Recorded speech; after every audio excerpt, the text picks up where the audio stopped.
trying to have as many in-depth, interesting conversations as we can. And when somebody agrees to sit down with us, I think it means a lot. Mm-hmm. So thank you. My pleasure. Yeah, it's awesome to have you. So yeah, I guess like we were saying kind of before, just what was it like growing up, and where are you from, and where were you born and raised? Well, actually, I have sort of an unusual early life history. I was born in Seattle, Washington, to a single mother. She had no husband.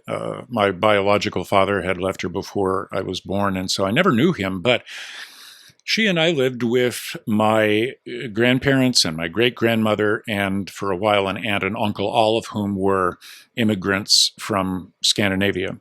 They came from Sweden in the early part of the 20th century and set up a clothing store in Seattle, sold clothing and bedding and that sort of thing.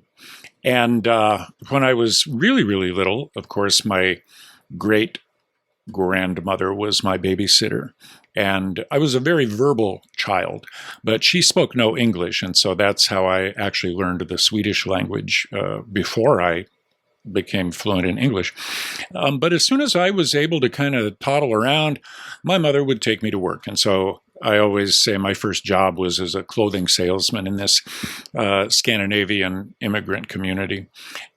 What's important, though, about that is that I felt like, as though it was sort of an unconventional family structure in which to grow up, it really gave me a good, solid base in a variety of generations, all living under one roof, and people from a different culture as well. And the Swedish cultural values, as you may know, have a lot to do with egalitarianism. All of the countries to this day, social and political systems are based on the premise that everybody needs to be taken care of. And so that was sort of the world I was born into. And it wasn't surprising then that I would want to go on and become a psychologist. But first, there were a few detours. My family, when I was 5 years old, sold the store, and we all moved to Santa Barbara, which is where I started school, and then ultimately to what is now known as Silicon Valley, but in those days was the agricultural Santa Clara Valley. And so I grew up in Sunnyvale and went to school actually with Steve Wozniak and all the tech folks. I was not in any stretch of the imagination in that camp myself, but still growing up in the Bay Area in the 60s was literally and figuratively a trip. And after I graduated from high school, I went to UC Santa Cruz and was actually starting off in life to become a professional actor. And so enrolled in drama school. And then got the idea that the life of continually auditioning for your next job was probably not a good fit for my personality type, because I like structure, I like predictability, and the life of an actor is anything but. And so I decided I would become a drama teacher and went then to Stanford and got a master's degree in education and a minor in psychology. After 5 years of teaching high school drama back in Santa Cruz, an initiative came on the ballot in the state of California to prohibit gay people from teaching in the public schools. This was 1978. It seems unthinkable now, given the state we live in and the times in which we live. But in those days, as a gay man, starting off in my professional career as a high school teacher, it was unbelievably stressful. And I was out to my friends and my family at that point, after having lived in Europe for a while, came back, thought it's time to come out, Everybody was like rolling their eyes like, yeah, we figured it out when you were about 5 years old, maybe. Walking up to people in the park singing show tunes, which, what can I say? Some stereotypes actually fit, right? So anyway, but I was very freaked out. Right now at my age, at almost 69 years old, stuff like that just pisses me off. I mean, there's so much that you can get pissed off about. But in those days, it was very, very frightening. And I went to San Francisco on the weekends to kind of engage in my social life. And that was where I made the acquaintance of Harvey Milk, who was the great, really the first leader of the modern day LGBTQ rights movement in the country. And he was on the front lines working against this initiative to prohibit us from teaching in the public schools. And ultimately, the initiative was defeated. And we were just so thrilled, feeling like there was some momentum. And then 2 weeks later, he was murdered, along with the mayor of San Francisco in this now legendary Bloody Friday at San Francisco City Hall. I thought at the time that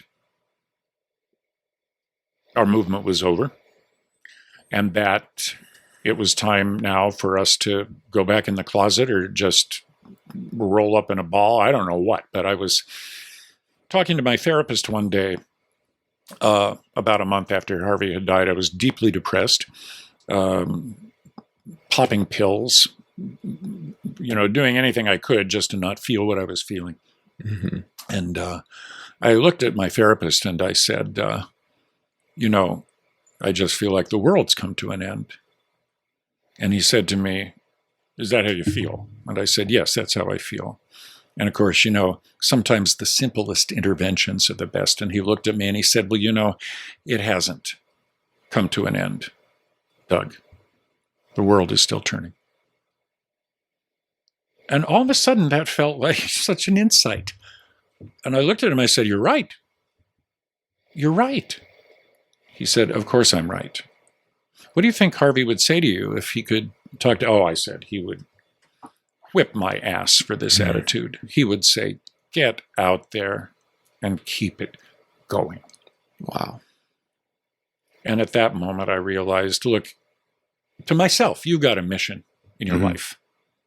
You've got a mission in your life, and that is to carry on the legacy so that people get to know us, because I thought, look, we're not evil people. We're not sick people. We're just people like everybody else. You get to know us, and you're going to think we're okay.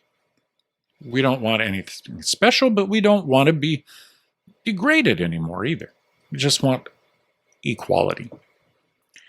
And yet I thought about it and I said to the therapist, I just don't see myself continuing to teach high school. It's still a homophobic environment. It's stressful. And he said, well, what would you like to do? And I looked at him and I said, this looks like a pretty good gig. And I said, I think I'd like to become a psychologist. And he said, really? Now, this guy was a psychiatrist, but,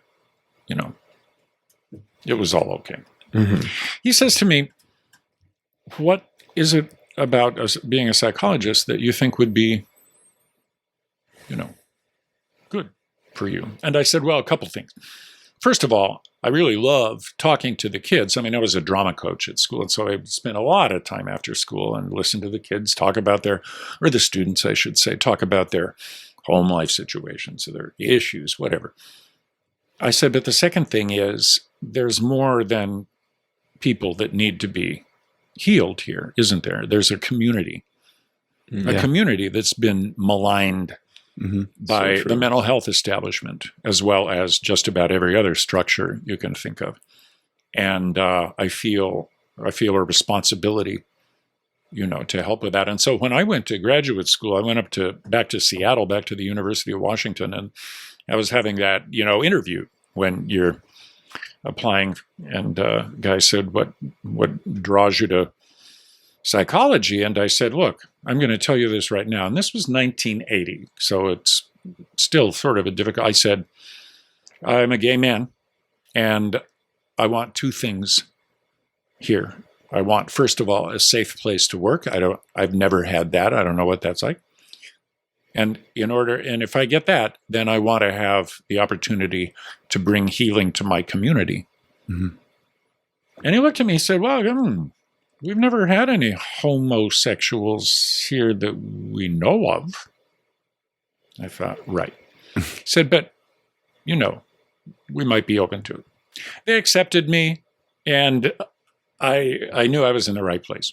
Right off the bat, I just felt such a strong, it was like falling in love with a person, except it's been a lifelong love affair for me, and it still continues. There's nothing to me as interesting as the field in which I get to work every single day because of the variations in the human experience. Mm-hmm. What do we think about when we try and be helpful to people, but also to our communities and to our society? Because psychology does charge us with all of that, not just healing on the individual level. And so I opened a private practice in Seattle after I had done my postdoc internship and was there for 30 years doing that. Wow. And then back to California was the job opportunity to work at JFK? Yeah. I have skipped over a bunch of stuff I think we'll get back to, which is how I got involved in social policy work. But I had been a therapist for 30 years, doing primarily psychotherapy, but also assessments, which is what I teach at JFK, assessments of people in the aviation industry, pilots and air traffic controllers. And I wanted to leave practice before I really wanted to leave practice. You know what I'm saying? Yeah. I mean, nobody wants to see a therapist who's kind of like just over it. Yeah. And I thought before that happens, I would love to go back to teaching. And I actually had a friend on the faculty, Dr. Chris Hancock, who I'd known for decades, working through the American Psychological Association. She and I co-wrote the first set of psychotherapy guidelines for LGB individuals. And she told me there was a job open down here. And I thought, I'd love to teach again, and I'd love to be back home in California. I mean, don't get me wrong. Seattle is absolutely a beautiful city. It's lovely. Yeah. And I got used to the weather after about 15 or 20 years up there. But the other thing, I say that, and it really did take that long before I was like, fuck, where's the sun? But I also joke with people that as a practitioner, especially dealing with anxiety and depression, the weather was good for business. The return to California has been really, for the most part, a lot of fun. The privilege of being able to work with young folks and returning folks in training them for this really, really amazing profession where you can just do about anything you want to is something I'm grateful for every day of my life. Love it. Yeah, it's so interesting the way that your whole story that you just presented for us progressed. I can't help but just think back to the fact that you connected your lineage going back to Sweden and like those Nordic countries, and how it was a very communally run, and that may have been in your great grandmother and your grandmother and your mom. Did you know that when you were young, that you were in this environment that was very like, we help everybody? Did you feel that, or is that something that you've kind of worked through and processed as you've gotten older? No, that's a good question, Brendan. I knew what the environment was because as immigrants, they faced a lot of prejudice from other white people. They would tell me, they would say, only English outside the house. But in here, we have values and rules.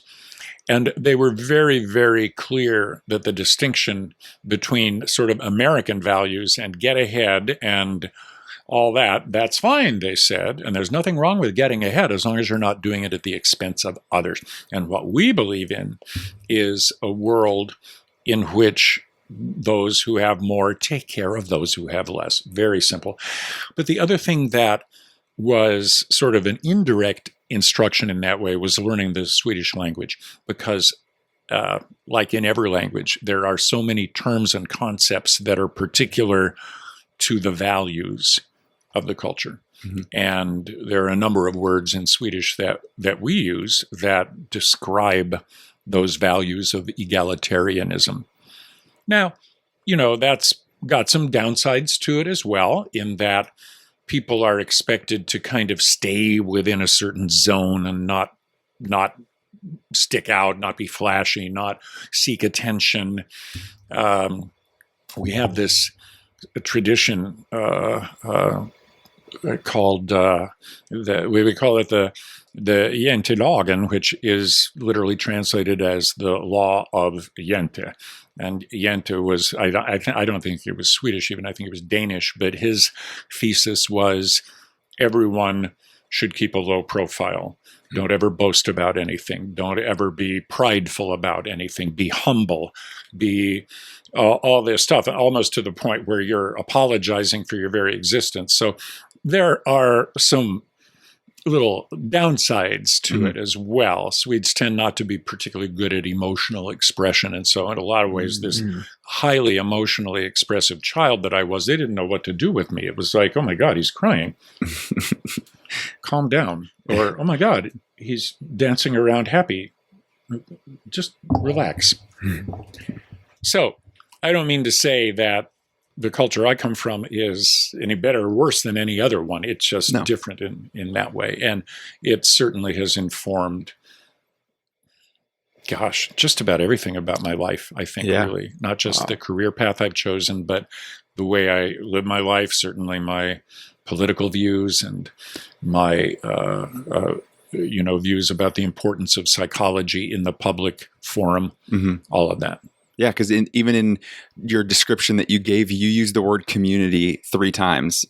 And I think that it seemed to be a recurring theme in every phase of your life, how either you were seeking community in a sense or promoting community. Like, it seems to have been a very big part. And I think, like you said, that probably came from the things that were instilled in you when you were younger.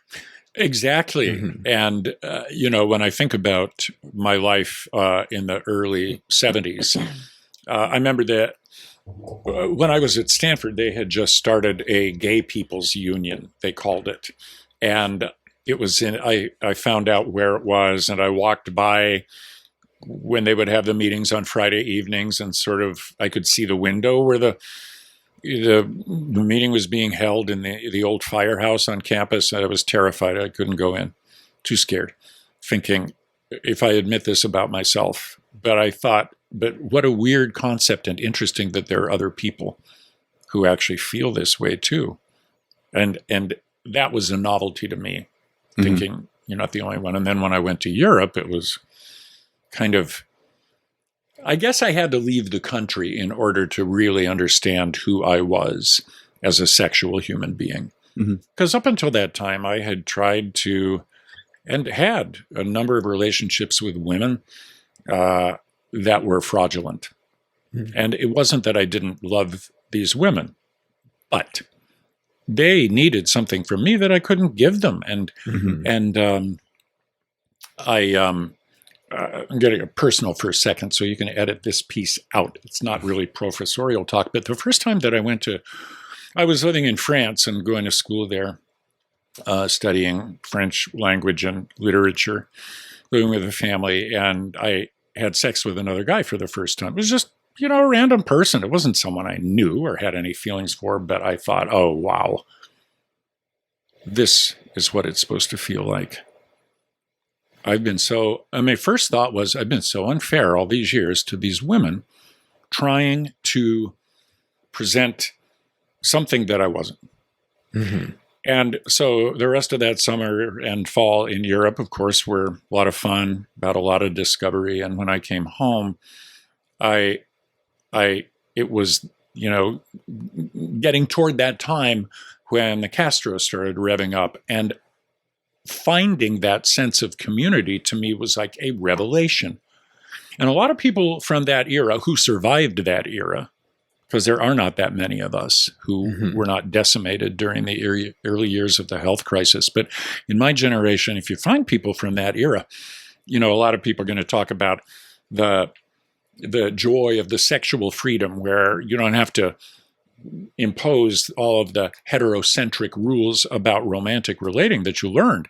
We can make up our own rules. Sex does not have to be, meaningful in the sense of anything. I mean, it can be. Hopefully it is sometimes. But, all this was secondary for me to the concept that I had brothers. I had sisters. There were other people, and all kinds of different people, who had, same-sex attraction and behaviors. It was like a revelation. It was great.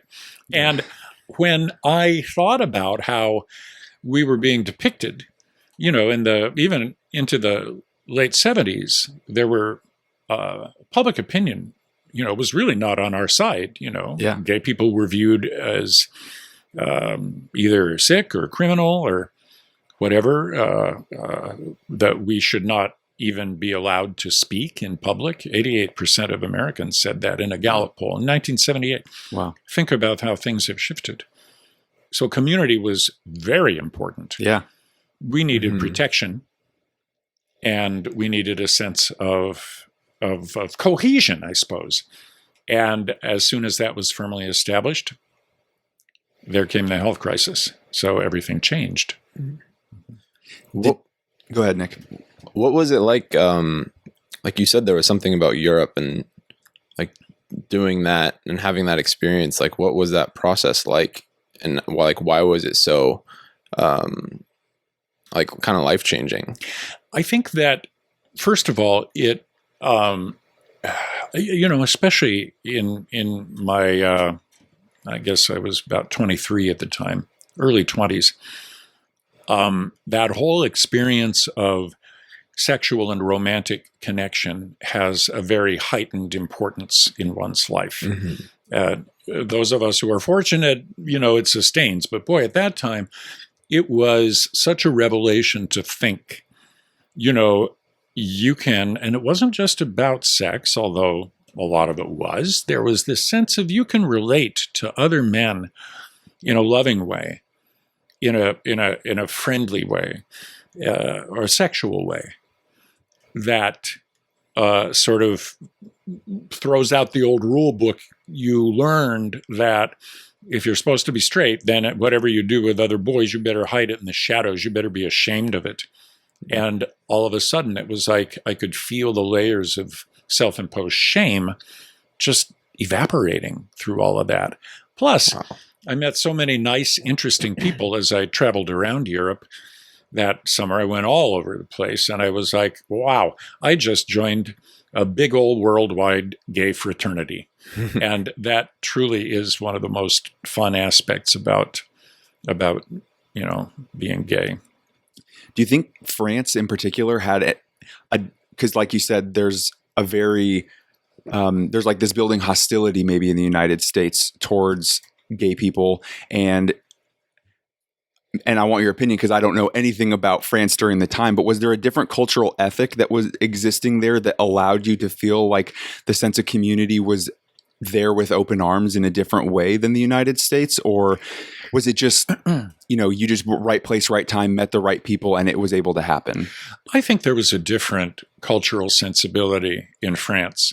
At the time, there was not this big visible gay community the way there was back home in San Francisco as much. But I found the farther north I went, into the Netherlands and Germany, and then ultimately into Scandinavia, the more sort of open and just tolerant and accepting everything was. I mean, when I got to places like Amsterdam, of course, that's sort of a place unto itself, because so much about all kinds of sex is way out in the open. But, Berlin or Copenhagen and Oslo, for the first time in my life, I was seeing, gay bars that had signs out front, that had windows.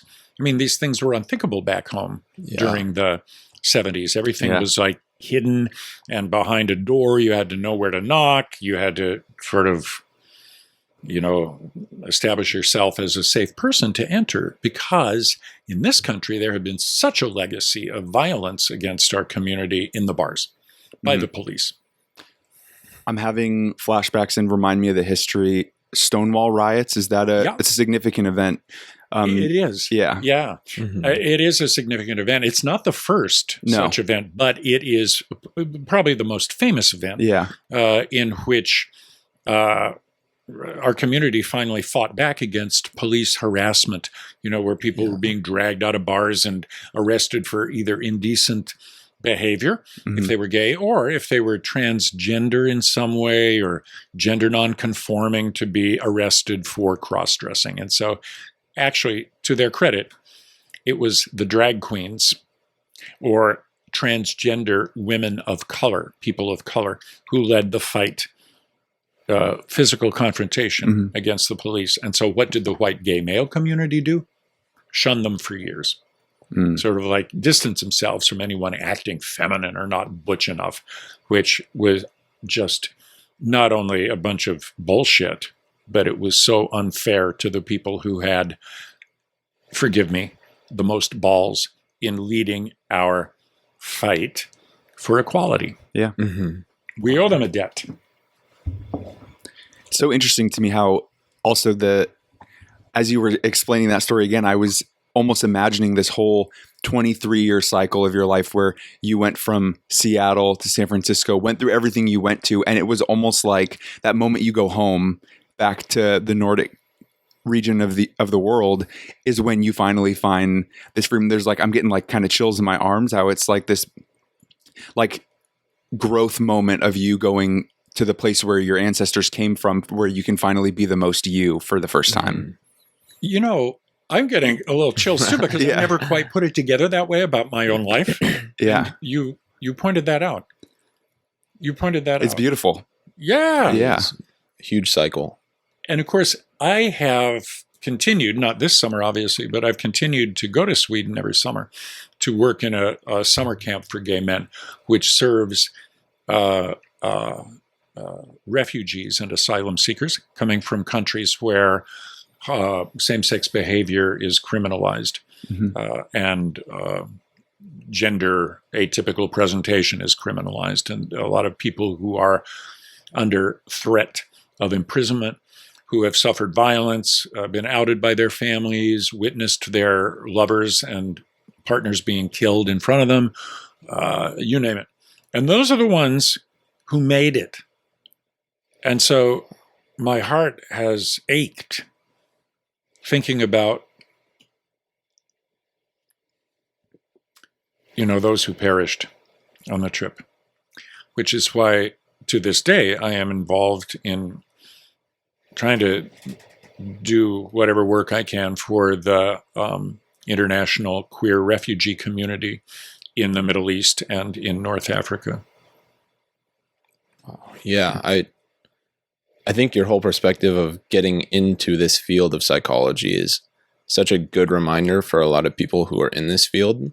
I think that it's easy to think about myself as a therapist and supporting this one client or a couple clients, but then also remembering that there's the greater image and the greater purpose of this work to really enact change in the community completely. Exactly. Yeah, and I think that's so powerful. And yeah, like Brendan was saying, it is crazy to think about your upbringing and your culture and how much culture has played a role in your life, just in a lot of different contexts.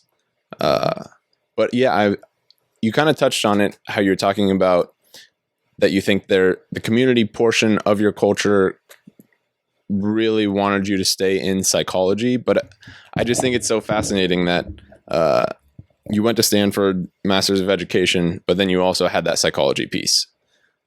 was there, like when you were there, was it just like, oh, I'm just going to do this for fun? Or was that like a huge intention and goal that you had set out? Was it you wanted to still do psych? When I was at Stanford? Or, Mm-hmm. What I wanted, they had a really, and I still have, a wonderful teacher training program where you get in-depth kind of embedded in whatever topics. But while I was there, I just kind of by chance enrolled in this class that had to do with group process, because I was kind of curious, what are groups like, therapy groups? And it was run by this woman who became actually my guru. Now, there are a lot of high-profile psychology people at Stanford, of course. I had a buddy from high school who was actually one of the inmates in Phil Zimbardo's in the Stanford prison experiment. And he has great stories about all of that. And I took class from Phil, and I, of course, became friendly with him when he was APA president. But I learned the most from this woman. Her name was Helen Schrader. She was one of Stanford's first ever female faculty, hired in the 40s. And she taught group communications, I think, was how it was. And I was absolutely fascinated with the process of what groups do to bring out, dimensions of behavior or personality that you might not otherwise get. Mm-hmm. And so, even though I left there with, a degree in teaching and went to go do high school teaching, while I was in Santa Cruz doing that, I volunteered for the crisis center, would meet with people who were either residents or just passing through town who were in some kind of crisis, and more as peer counselor, because I didn't really have any formal training in therapy at that point. But I have to credit, and this is one reason why I am so, forgive me a second, so loyal to Stanford and have so much in my heart, because I think that was the beginning of my transformation. Mm-hmm. Being there and having those kinds of experiences. It was also kind of intimidating. I mean, I wasn't used to being around all those sort of entitled, snobby people. I was just a kid from the suburbs, and there were all these we called it snod fart at the time. It was so sort of uppity and sort of elitist, Mm-hmm. But regardless, I do credit it with being very transformative in my life, mm-hmm.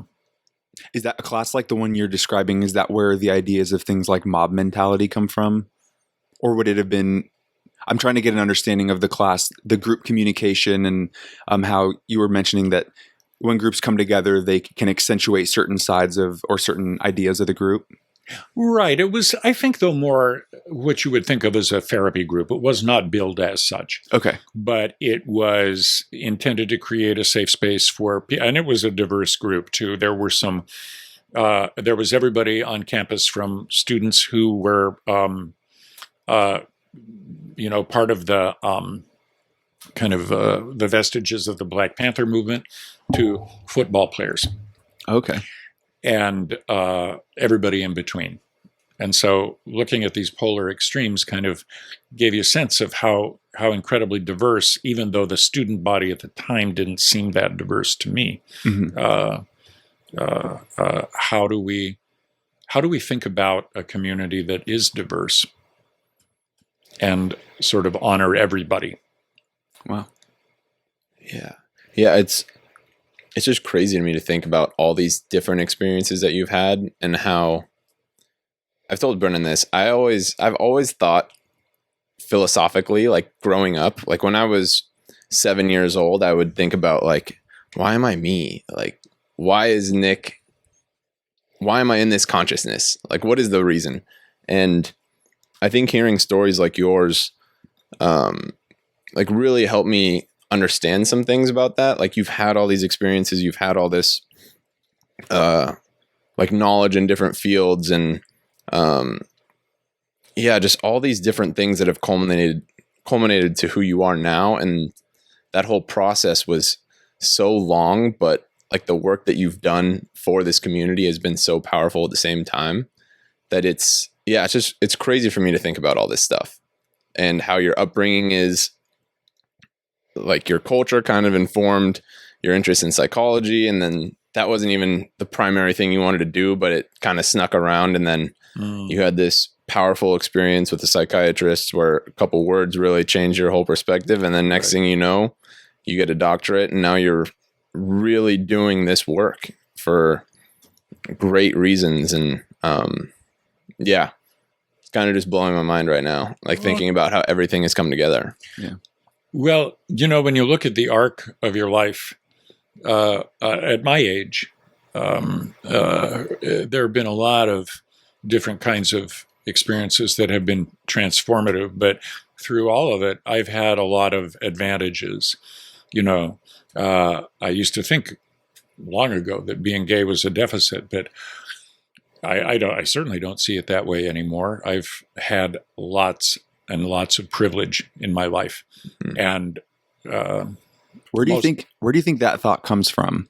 Because I think there's, in a lot of circumstances, being somebody who is very aware of the privilege I've had in my life. I mean, I'm the cookie cutter, like non-diverse person in the group. I'm a white, tall, male, heterosexual, like the whole, like I'm that type of person in the group.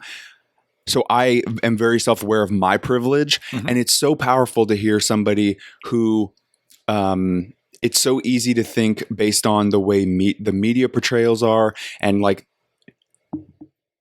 it would be so easy for somebody in your shoes to not have that perspective. Where do you think that comes from? I think that, it didn't come overnight, Brendan. I think there was a time when I really felt sorry for myself.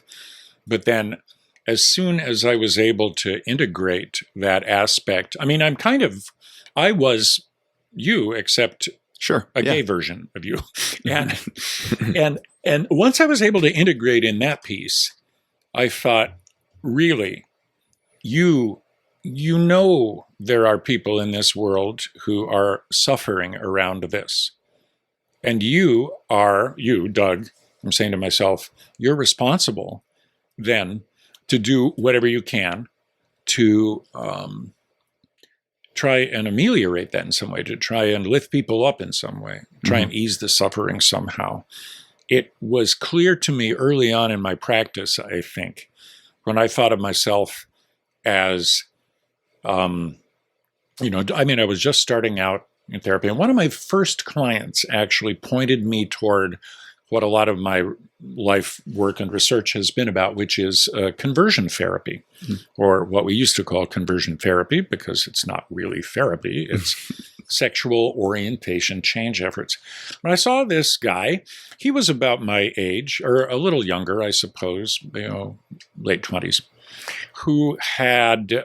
And to look at this guy, you would think, wow, he had worked as a model, he was fit, he was well off financially, seemed to have every advantage.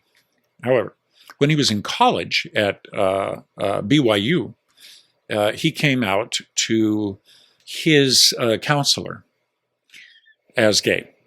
And the counselor said, I need to send you to Dr. So-and-so in downtown Salt Lake City for some therapy. So he went to see Dr. So-and-so, who said, yes, I understand, we deal with this problem routinely of homosexual attractions. I want you to go down to, he named an adult bookstore, and said, I want you to go pick out some gay magazines or, that you find particularly arousing and bring them back to me. I thought, okay. So he brought them back, said, show me which pictures you really like. And the doctor made slides out of them. And so he hooked up this patient to a chair and attached electrodes to his hands and to his genitals, and would present the slide on the screen of the homoerotic material that this person had picked out and would deliver an electric shock. Wow. Upon the cessation of the shock, I mean, not enough to kill him, obviously, but certainly enough to be painful, would present pictures of Playboy centerfolds. This was called Playboy Therapy. And it was intended to, on a, if you will, visceral or cellular level, extinguish one's innate and natural same-sex attractions and replace it with the Playboy bunny. You can imagine that this is not very successful. But what it does do is get people completely messed up, again, on a cellular level about their own sexual orientation. Yeah. This fellow, I'll call him David, came to me absolutely suicidal because he said, it didn't work for me. And I was excommunicated from the church, which also meant being excommunicated from the family, the culture. I came out here to the West Coast to live, trying to leave it all behind, but I couldn't leave it all behind because it's all I've ever known. And now I'm depressed, I'm suicidal, I feel worse than ever about being gay. I am sexually dysfunctional, which, you might imagine. And I want to kill myself. That was one of my first patients. And it underscored to me the importance of, all right, you've got not just a job here with him, and it was difficult with him for a long time, but you've got a job here for the community and for our culture. These practices are tantamount to torture. They are. They are torture, yeah. They are torture. And the more I dug into it, and when I first started working in that area and publishing my own research, there were people who would say, you must have been through conversion therapy yourself. I said, hell no, I never even heard of it. I mean, let's face it, I didn't grow up in like a gay paradise, but there was nothing that I'd ever heard of around the Bay Area where people were doing this. But as it turned out, it was not uncommon that this sort of thing would happen. And I learned there was a whole history of this sort of thing. And it wasn't just electric shock, but the administration of nausea-inducing drugs. So as you're looking at your, favorite, male nude or whatever it is, you're given a drug that makes you vomit. When you're done vomiting, then you get to see Miss January again or whatever it is. And so to this day, I work in that area. I'm really, really proud of the fact that I was able to work with then State Senator Ted Lieu from Los Angeles on the very first bill in the country to prohibit licensed mental health practitioners from engaging in these practices right here in California in 2012. And since then, 20 other jurisdictions have followed suit.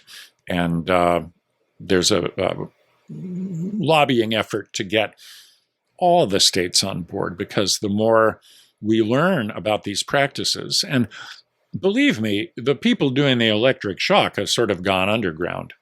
But pray away the gay and, here, let me fix you because obviously you had a fucked up relationship with your father and you were too close to your mother, and I will fix that for you.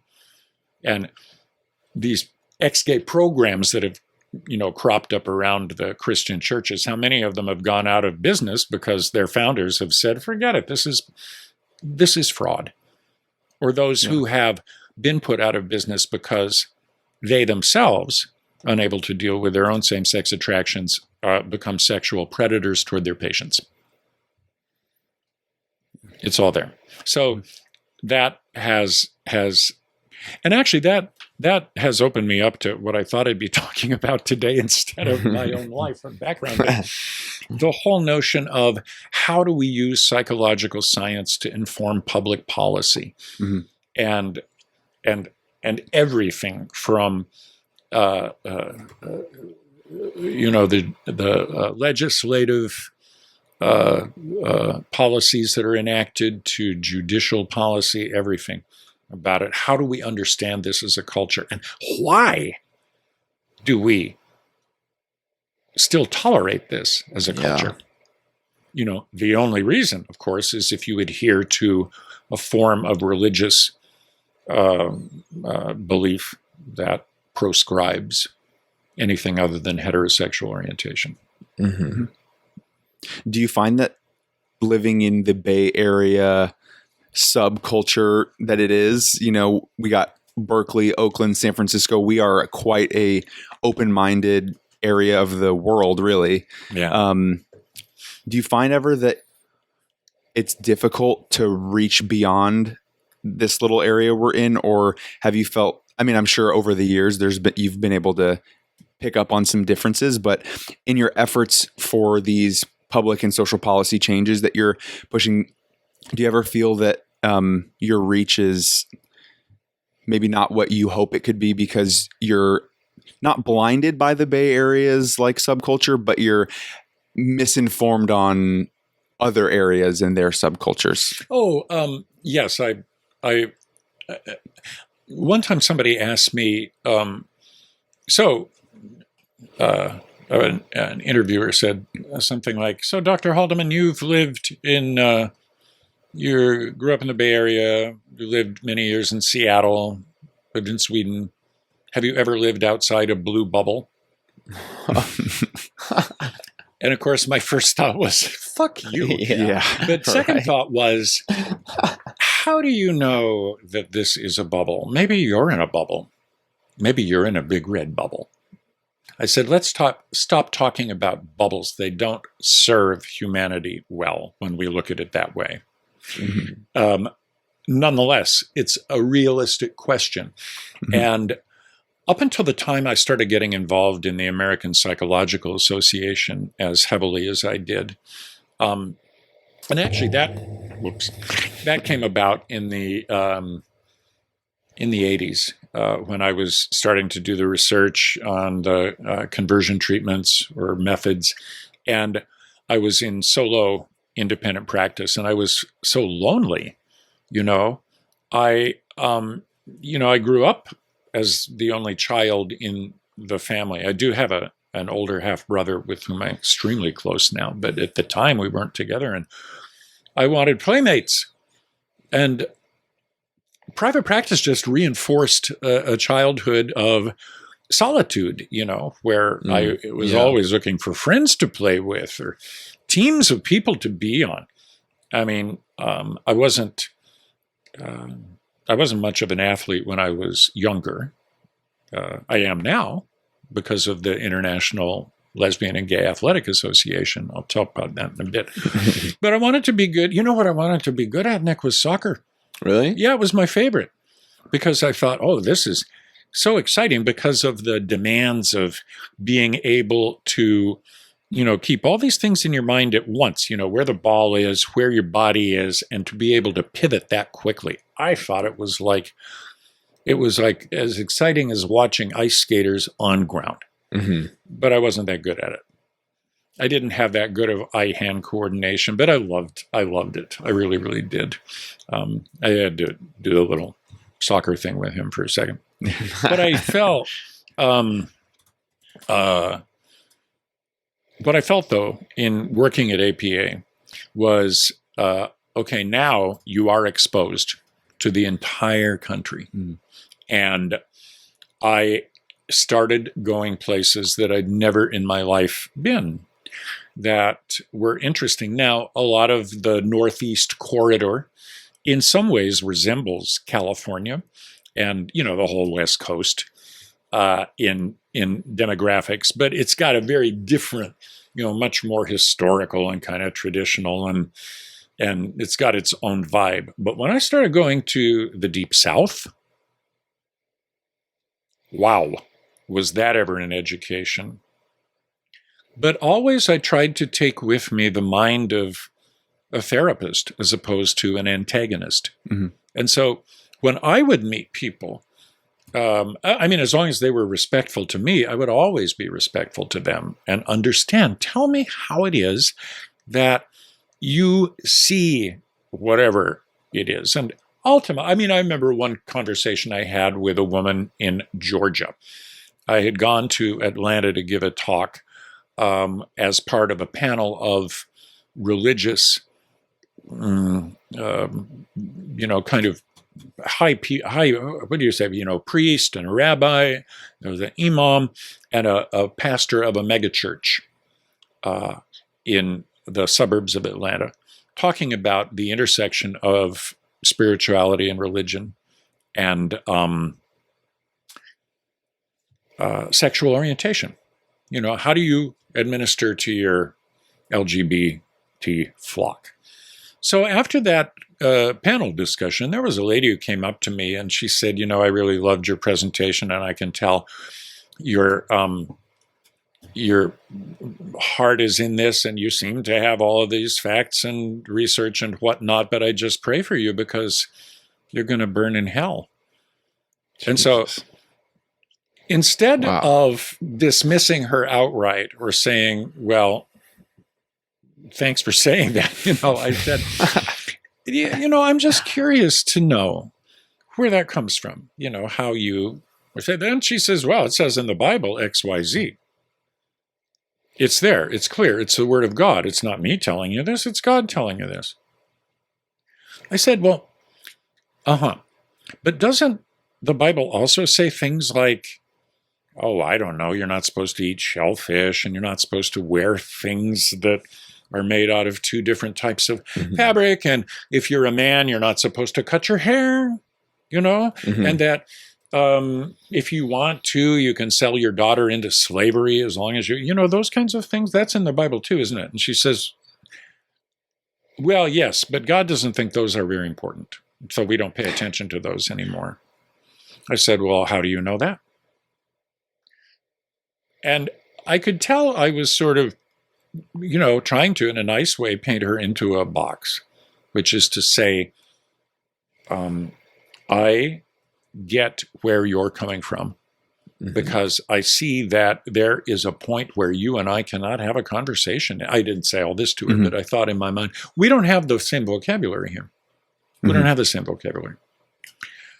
I was invited then, after that, talk about a different culture. Get a call from a colleague at a place called Regent University, which is, and you've heard of this? All right. This guy, and I knew him from APA, and I think the world of him. He is a very conservative but extremely intellectual-minded psychologist. And he says, I wonder if you would be willing to come down to Regent and give a talk to our doctoral students. I said, really? I said, now, have you ever read anything I've written? And he said, well, no, we know who you are. We want you to come because we think our students need to be exposed to a different point of view than what they might typically hear. I said, all right. And then, as I always do, I say, what shall I wear? I was thinking coat, tie, and a bulletproof vest. He was like, oh, it's going to be all right. So anyway, get to Regent University, and guess what's across the street? The Christian Broadcasting Corporation, home of the 700 Club, home of Pat Robertson, who founded this university, and still to this day, if there's an earthquake or a natural disaster or COVID, whose fault is it? Right over here, folks. Right over here. God is punishing all of you because of us. But so I go in there and I thought, I believe in dialogue. I'm not going to say if somebody is disrespectful or violent to me. Yeah. But I believe in dialogue here. And I found myself learning. This is such a long answer to your question. No, I like it. But the more I went to places like the South, and the Midwest. And, we don't talk a lot about the Rocky Mountain West, but except for Colorado, that's a scene in and of itself. The more I went places like this, the more I realized I do believe we have more in common than we have that separates us. Mm-hmm. And we can, in a spirit of mutual respect, understand each other as long as we're not screaming and throwing epithets. And that is probably what pains me most about the state of our country today, mm-hmm. is that it's mostly just screaming, finger pointing, and hatred, whatever side of the equation you're on politically. Mm-hmm. Now, I think a lot of that comes from the top, don't get me wrong.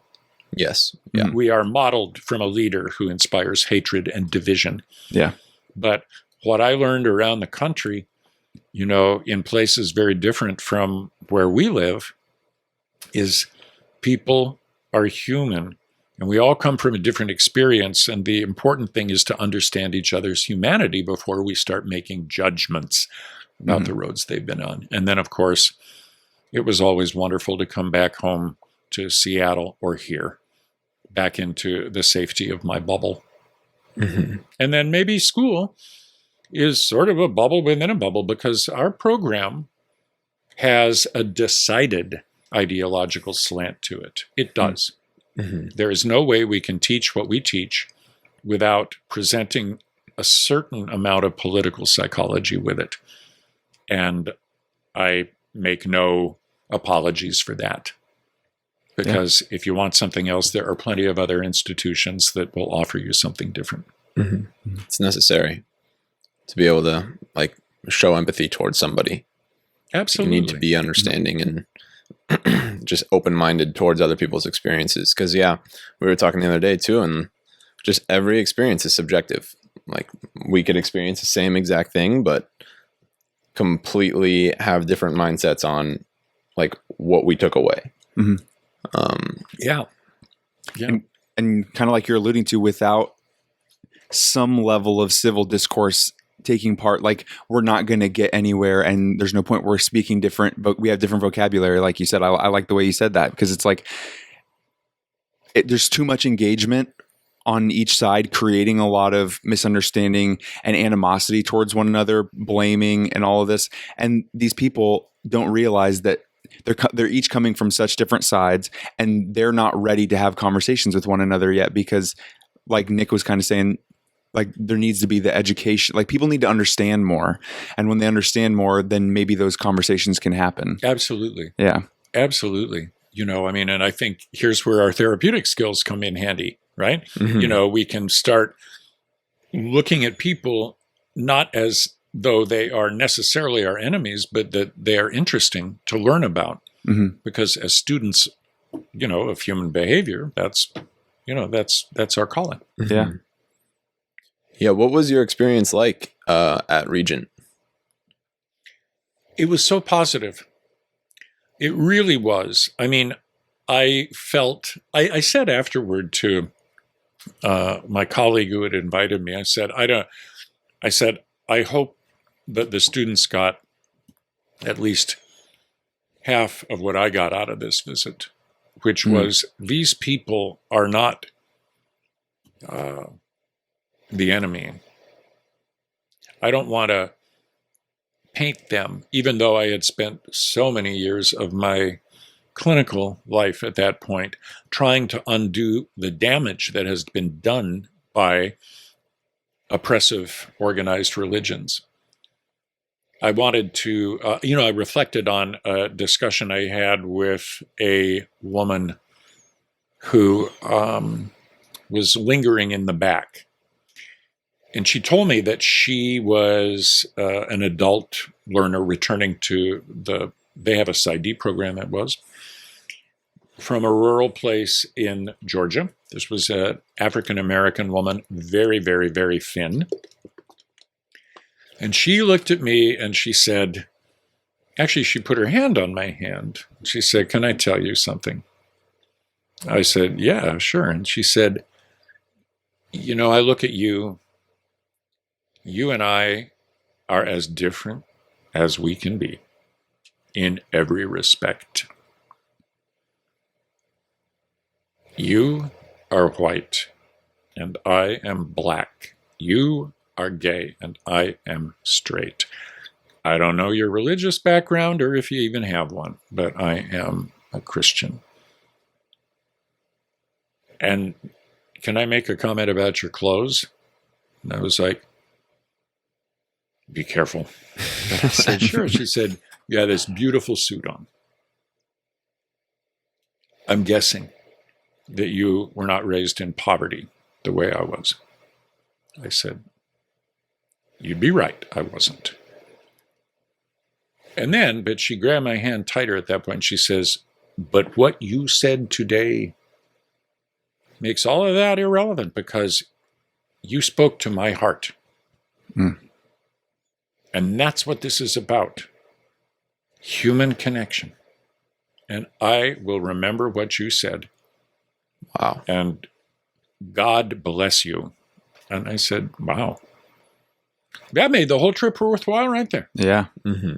And so when you ask how my experience was, that's what I remember, is this sense of being treated with respect. That was all I wanted. I didn't want them to all say, oh, gee, isn't this great? Let's get out the rainbow flags. But what I did want was for them to behave respectfully because that's what I intended. And that, that just kind of put into focus the humanity of it all. Mm-hmm. Mm-hmm. And I hope to God we can get back to that someday in this culture. Yeah. Yeah, I don't remember who wrote the famous quote, but like people remember the way you made them feel, like not what you did. Maya Angelou. Right. Yep. And it's just so true. Because it is true. Yeah, I'm hearing about your experiences, and like when I talk about my experiences too, it's not about stuff that people just necessarily did, but it's about stuff and how I reacted to that. And that's what's most poignant in my memory. Yeah. Yeah. Yeah. It's amazing. That is a really amazing experience. Yeah. And so that taught me, do not be shy when people ask you to go into scary places. I mean, it was only a few months later I got a call from a Mormon organization in Salt Lake City, which I really regarded as the headquarters for abuse of gay people, because it was so many years prior that, my first signal patient had been right. so badly treated. But this was a group of Mormon families trying to keep their families together.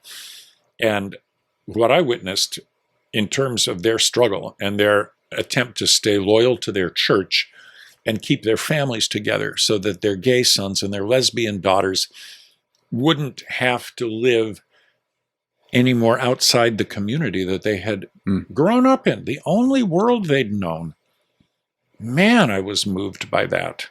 Yeah. I was so moved by that. And again, I thought, I don't even know what I have to contribute here. It's been so powerful, the way people suffer. And what can we do to promote healing? Did you ever find out from that group what the impact of your talk had on them? Because I'm curious how big, comparing and contrasting the situation your first patient had come from and the situation that family wanting to, in a lot of ways, allow their lesbian daughters and gay sons to remain a part of their community. That's a very inclusive, whereas your first patient, he fled the area he was in. Right. He was severed from that community. Right. Did you see different outcomes, or did you get any information on whether or not those people had different experiences? Because it sounded like the severing of the community was a very traumatic experience for your first patient. And I'm curious if the others after that talk were able to benefit from that. Well, I want to say about 15 years probably had passed between the first patient and this first talk at the group in Salt Lake City. And so there at least now was this group. And they also were very active in the PFLAG organization, Parents, Families, and Friends of Lesbians and Gays. Mm-hmm. So that they would start, if there were people who had been kicked out of their families, they would adopt. so that you still had at least a sense of surrogate family. And it was a very, very friendly audience to speak to. And I went back a couple of years in a row after that to speak at their conference. So I presume it had a positive impact, about that. But it also impacted me with recognizing, hey, the times are changing. Yeah. Because at that point, culture was changing too, right? I mean, we had gone through the worst of the health crisis and had developed at least some kind of a treatment. Ellen DeGeneres had come out. Will and Grace was on television. All of a sudden, people were seeing us more normalized. And I think it was starting to even have an effect on some of those bastions of the most conservative places. You know, in the 70s, the Mormon Church refused the priesthood to black men. Then, after being called out so much for their racism, in, I think it was the 80s, sometime in the 80s or maybe early 80s, the leader of the church said, well, I had a revelation. God told me now it's okay for blacks to be admitted to the priesthood. Okay. So I'm still waiting. Maybe someday they'll decide the same thing about gay and lesbian people. Well, not lesbians, since women are like, you stay home, you make babies, and clean up. But we'll see if that ever comes to pass.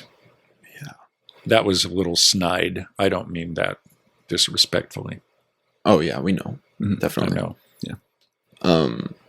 One thing that Brendan and I were talking about too was the article you and Dr. Hancock wrote about media coverage at the Pulse nightclub shooting. Yeah. And yeah, that was a really powerful article. And I think you were just hinting on like invisibility and how that's just been an overarching theme. And that really like opened up my eyes, because I think the media has just so much power in controlling what we see and manipulating beliefs. And I guess thinking about how they portrayed that as more of I guess you could give background as to what you kind of wrote about. Yeah, could you provide some context, a little bit more context to what Nic's describing? I remember writing the article, and it was in response to the media coverage of the Pulse nightclub massacre in Orlando, where the media, and you'll have to help me with the details here of what I said that was so impactful. But Dr. Hancock was first author, so it was she who did most of it. But I think we felt at the time that media coverage of the event did a bit of a disservice to our community, right? Yes. That was the general theme, in that we were depicted this whole business of was it or was it not a hate crime? How, in God's name, could that even be a question? If you take an assault weapon into a mosque or a synagogue or a church where African Americans are praying, how is that not a hate crime? That is a hate crime. You have been targeted simply because of who you are. And there was nothing different in that discotheque that night in Orlando. And not only that, it was a racist hate crime. Why? Because it was a venue that was primarily frequented by Latino and Latinx people. Plus the fact not everybody inside was gay. And for the media to have reported that of some, there were even some innocent straight people in there. It's like, well, what the fuck? What were we guilty of that we deserve to die? Everyone in there was a victim. Yeah. What else did we say that was important? Do you remember? Well, no, I think that you touched on most of it, and the overarching theme was just that the media and the people who were really talking about the experience were really highlighting the terrorism piece and really saying that it's a terrorist act and an act of terror. And the piece about the hate crime was very swept under the rug. It was maybe subtly mentioned at times, but it was never a focus and never emphasized. Because this fellow, thank you, it's all coming back to me now, Nick, because this fellow was supposedly this hothead who had subscribed to some of the more radical, jihadist kinds of beliefs, and he'd been on the internet and this and that and the other thing and all that. And so, yes, you can call it terrorism, but it doesn't mean that it can't also be a hate crime. Why did he pick this particular venue, right? Someplace where people of a certain group are going to congregate. This was not shooting up a shopping mall, a movie theater, anything else, a school, any of the other places where, and what is our absolute tolerance of gun violence about? What's it like sending a kid to school these days if you are willing to risk the health situation? But that's a little bit side the point. I just feel like in this circumstance, our community was ignored, bypassed in terms of the impact on us. Yeah, and I think it's really important to highlight how big of an impact that can have. Exactly. Like, that just reinforces the idea of invisibility. And exactly. Yeah, and it's like, well, we make progress. Things like this can be very dangerous. Absolutely, because I tell you that morning after, when everybody's staring at the TV in horror, I'm going to venture to say there's not a gay person in this country who didn't look at that thinking, that could have been me. That could have been my lover. That could have been my brother. That could have been a family member. That could have been a dear friend of mine, because so many lives were impacted by those 46 murders. So many lives. When you think about the ripple effect, anytime something like that happens. And so I'm just saying, let's call it what it is. Let's speak truthfully. Let's not sweep it under the rug and pretend that this anti-gay violence doesn't exist, or that the current administration demanding that trans people not receive health care anymore or not have the right to serve in the military. You think that doesn't have some connection to why so many trans women of color have been murdered this year already? There's an epidemic of it. But where is a trans person going to get a job? It's still a difficult question. And so many have to turn to sex work. They have absolutely no recourse otherwise. And that's dangerous. That is dangerous. Yeah. And so I think where I was kind of going with this was, I think it's a really important article, and it touches on a really important message, but also I think in general it touches on like how media coverage can affect mental health. And I was wondering like what your thoughts on that were, like still today, because obviously the climate today, there's a lot going on that I think is affecting mental health. That's right. Aside from just media coverage. But that was an important theme in the article. I think you've read it far more recently than I did. Maybe within the last day or so. Yeah, possibly. I think it's tremendous and significant how we, first of all, where do we find, what sources do we look for? Who can you trust? For news. Who can you trust? Yeah. At first when the current occupant of the White House started talking about fake news, I just thought, what? Horse shit. This is a fake president. This is not fake news. But then I realized, wait a minute, there is fake news. It does exist. There are people who now, because of the internet and those who are savvy enough to infiltrate it or hack it, however, can put up any number of things. When you read something and you don't fact check it or you don't do the research, I mean, and you might believe it's true, it can certainly have an impact on your mental health, on your emotional well-being. I mean, I think about the research in this area. It's really quite interesting.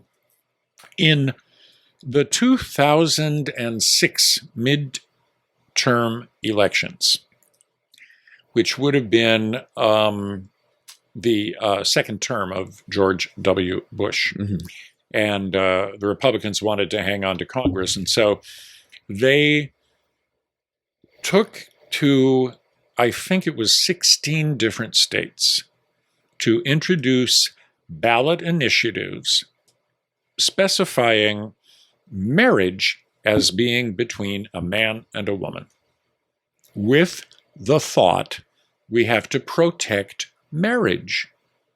We have to protect marriage. Protect marriage? Yeah. I'm like, what the fuck are you talking about? Yeah. You want to look at the divorce rate among heterosexual people? You're doing a good enough job, present company excluded, of making a mess of it yourselves. You don't need our help. But nonetheless, it was a persuasive argument. And in all of these jurisdictions, I think it was 16, these anti-marriage laws passed. I mention that because a study was then done, or several studies actually were done out of the University of Kentucky on comparing matched groups, a randomized control study now, so it's much more robust data than a convenience sample. Matched groups of people living in these jurisdictions versus people living in places like New York and California and New England and the Pacific Northwest, where there's a much more tolerant atmosphere. And what do you suppose they found? Yes, a much greater incidence of depression, suicidal ideation, and anxiety. Wow.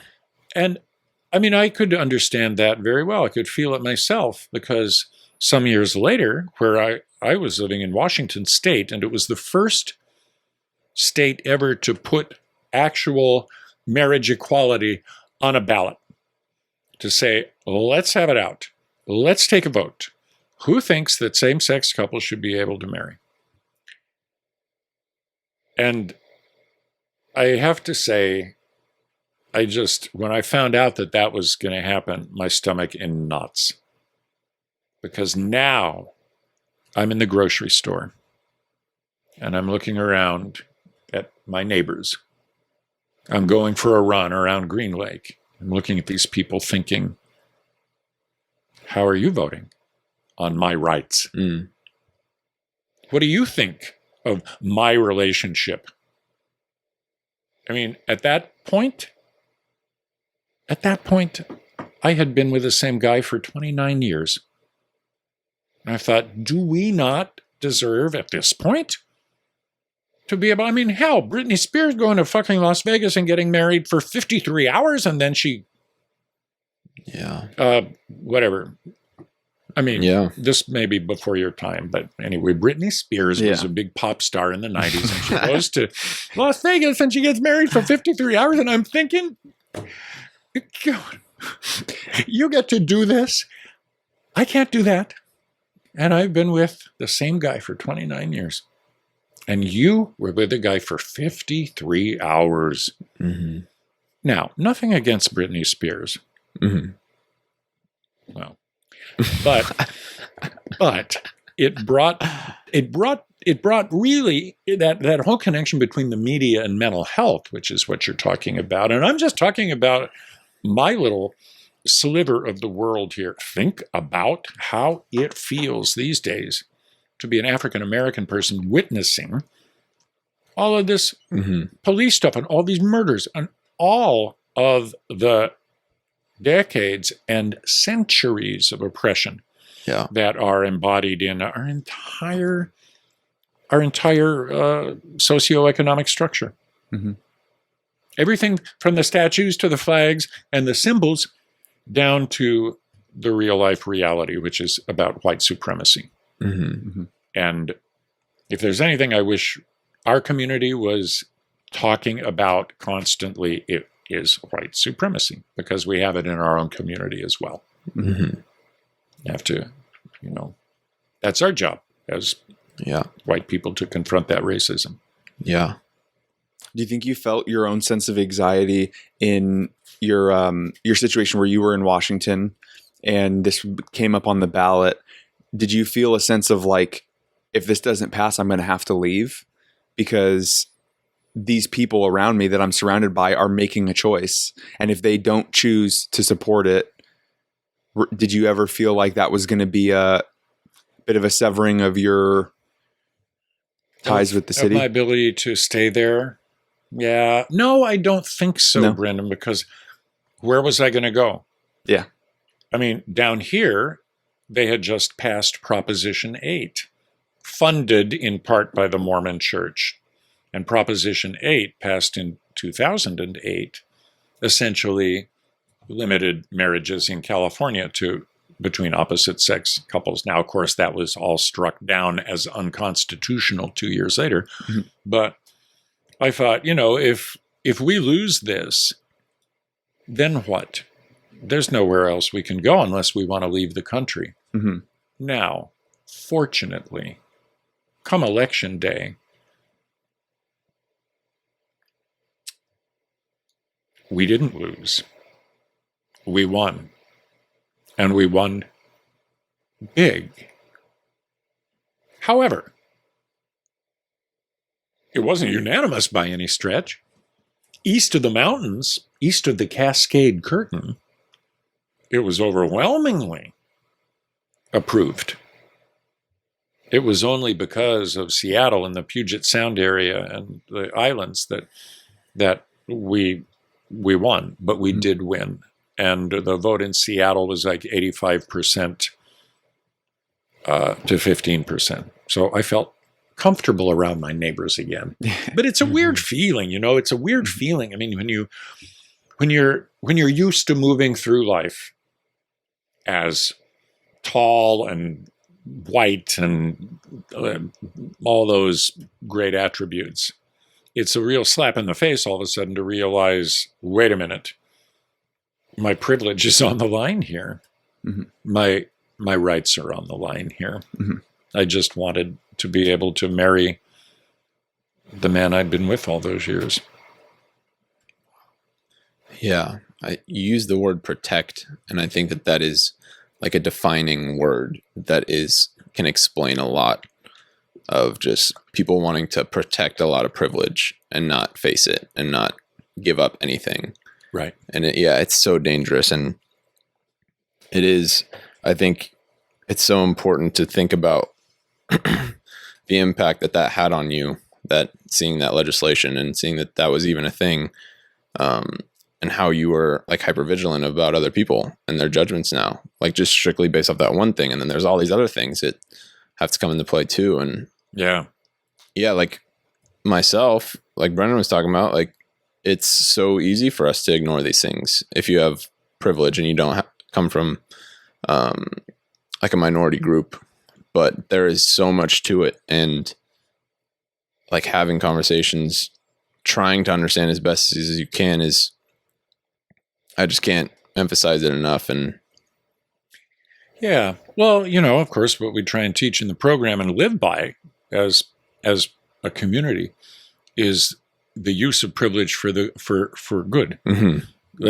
You got to be aware of it, and then got to realize and think, how can I use this for good? When I think about my life as an activist, if I can use that term, and I think I can, given how much work I've done to try and affect social policy, I think back to Harvey. I think back to those initial encounters with him that were really inspiring. I mean, he was kind of a larger than life person. And yet, because it was so painful when he died, I really didn't consciously think about him very much during my sort of, graduate school program or early years. And then about 15 years ago, a film based on his life came out with Sean Penn. Maybe you've seen it, called Milk. Mm-hmm. And I went to see that movie with my then husband and a couple friends. And it was interesting to me because I thought, oh, this is going to be intense. It's going to take you right back to San Francisco in 1978. And I just wasn't sure I was emotionally ready for that journey. But I watched the whole movie with dry eyes the whole time. And yet, I was really taken with what an accurate job they did, at least in terms of my recollection. Now, Sean Penn had bigger biceps than, Harvey did. He was a skinny little guy with a huge mouth. But then, at the end of the movie, the credits,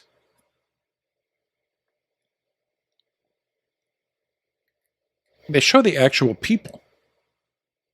They showed Harvey. They showed Dan White. They showed George Moscone, Dianne Feinstein. And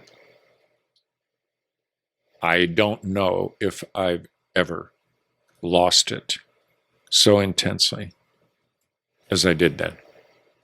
Because all that stuff that had sort of been bottled up and neglected for so many years, it all came back to me. And here I am in a theater years later in Seattle, but I'm right back in San Francisco in 78. And I was doubled over in such pain. And so my friend said, okay, calm down.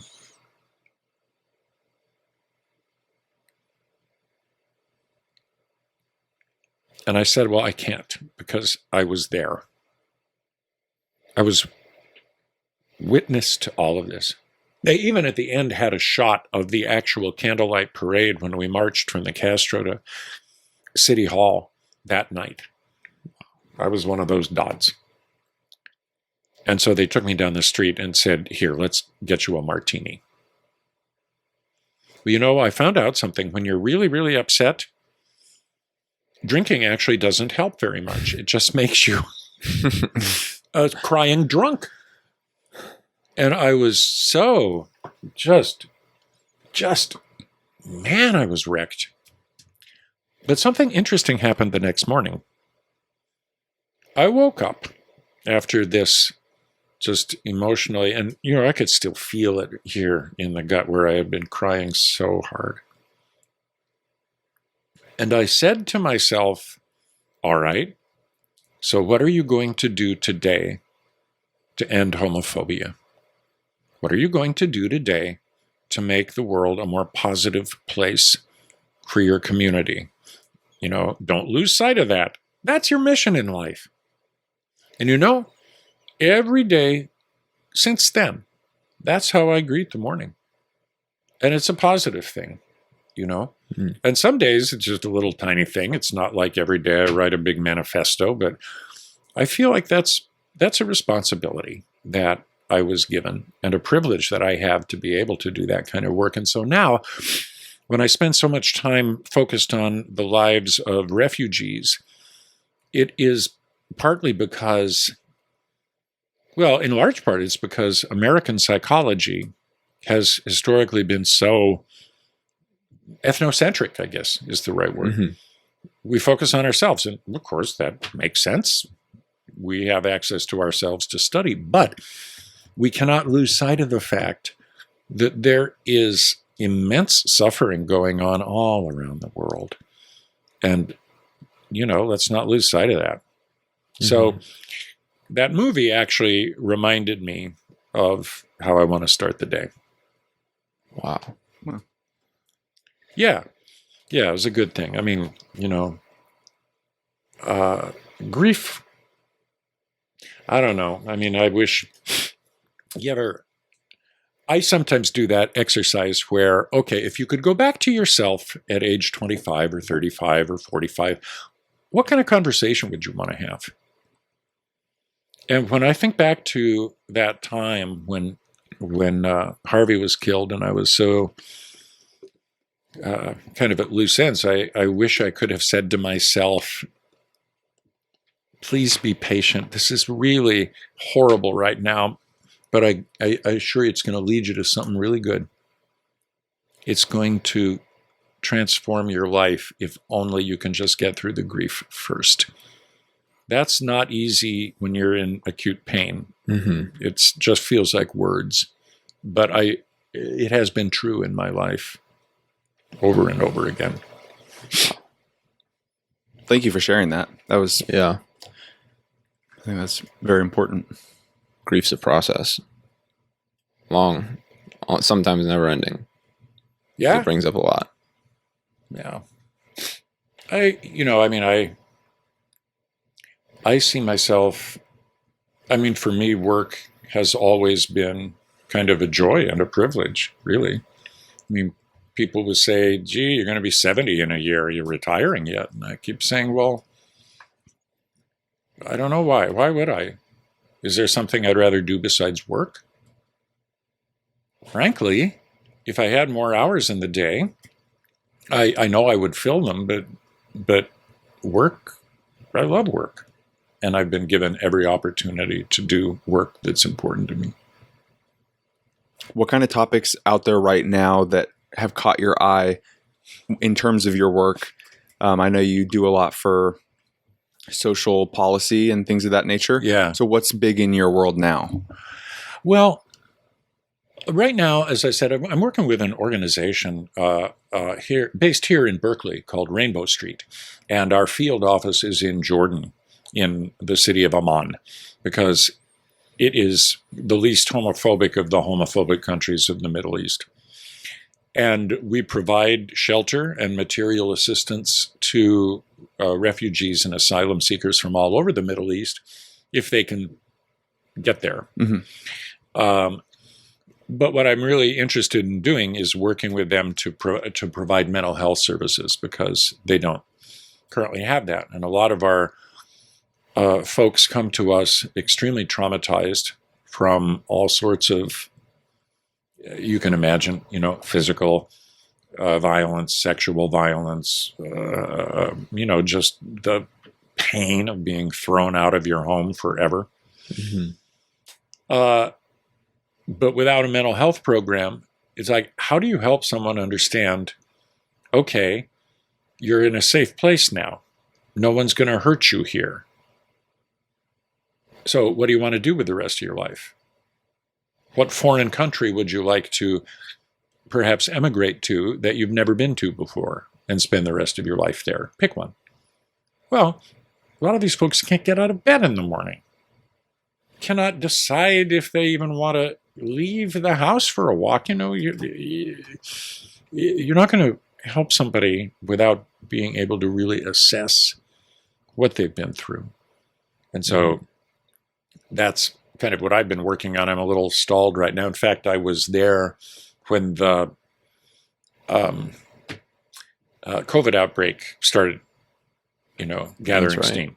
Mm-hmm. And had to kind of figure out how to get out of the country early.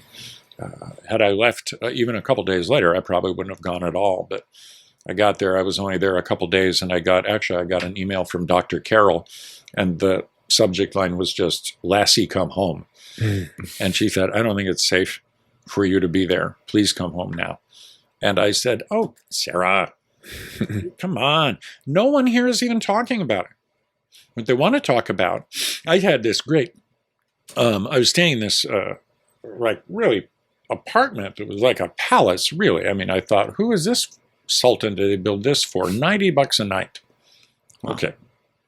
Airbnb, or not Airbnb, but what's the other one? VRBO. Yes, that's it. Yeah, vacation rentals by owner. That's good knowledge. Yes, that's it.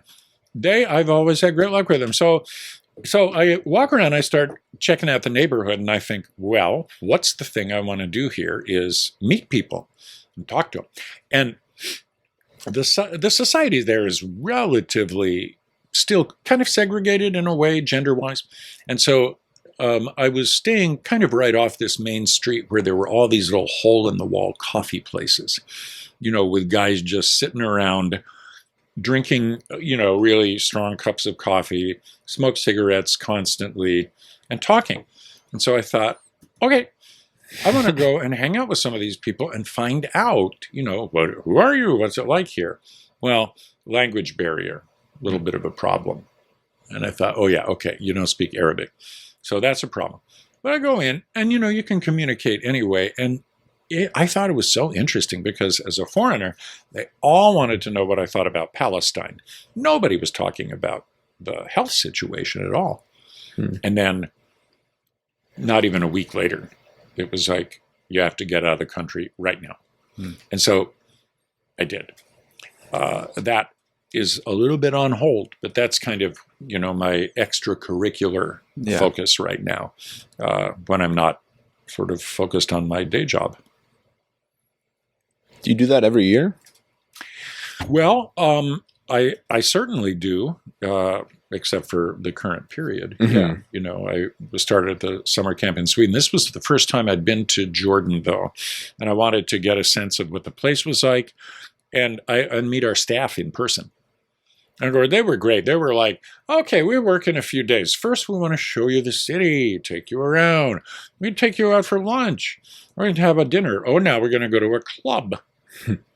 And all that was really, really super fun. I really, really enjoyed my time there. I fell in love with the place, actually.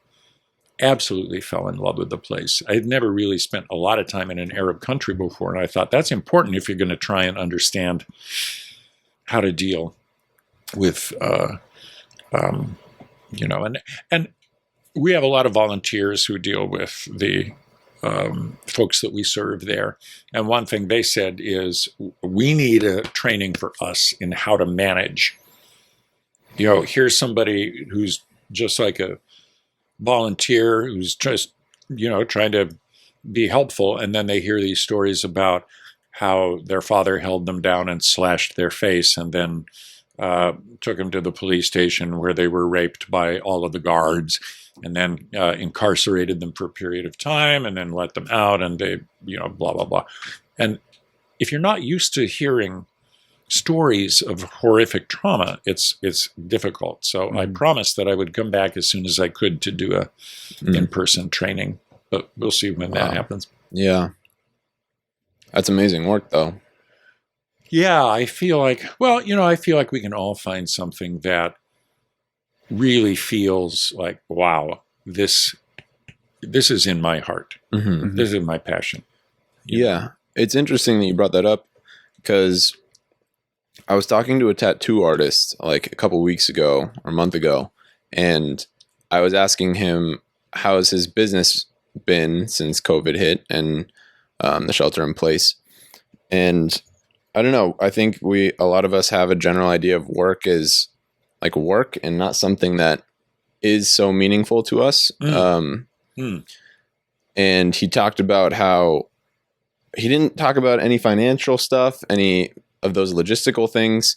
He spoke about, it's been really hard because I haven't been able to be my creative self. Oh. And he was like, I have these outlets to where I could do art still, but it's not the same as tattooing. And I was like, wow, that like really made me rethink, like, is this break from work? Like, how are people adapting to self-care? Like when they have self-care outside of work, like, how do you still fill that void? If you are doing something that you are really passionate about. And, so it's really weird to think about all the different impacts that this has had on so many different people. Yeah. Yeah. I think that's really true, because there are some of us who can sort of adapt our work and do it virtually. I don't think tattooing is one of those things. I mean, or anything that has to do with, the kind of the physical person. But your sense of purpose in life, I guess that's what it is. Yeah. That all of a sudden you're missing, because you can't quite do it in the same way. You know, like teaching online. You can do it. Yeah. I hope you can do it. We'll find out in the fall. But it's definitely not the same. Yeah. I mean, talking to you guys right now, sitting here, I'm totally reveling in the fact I've got contact with two human beings in person. Right.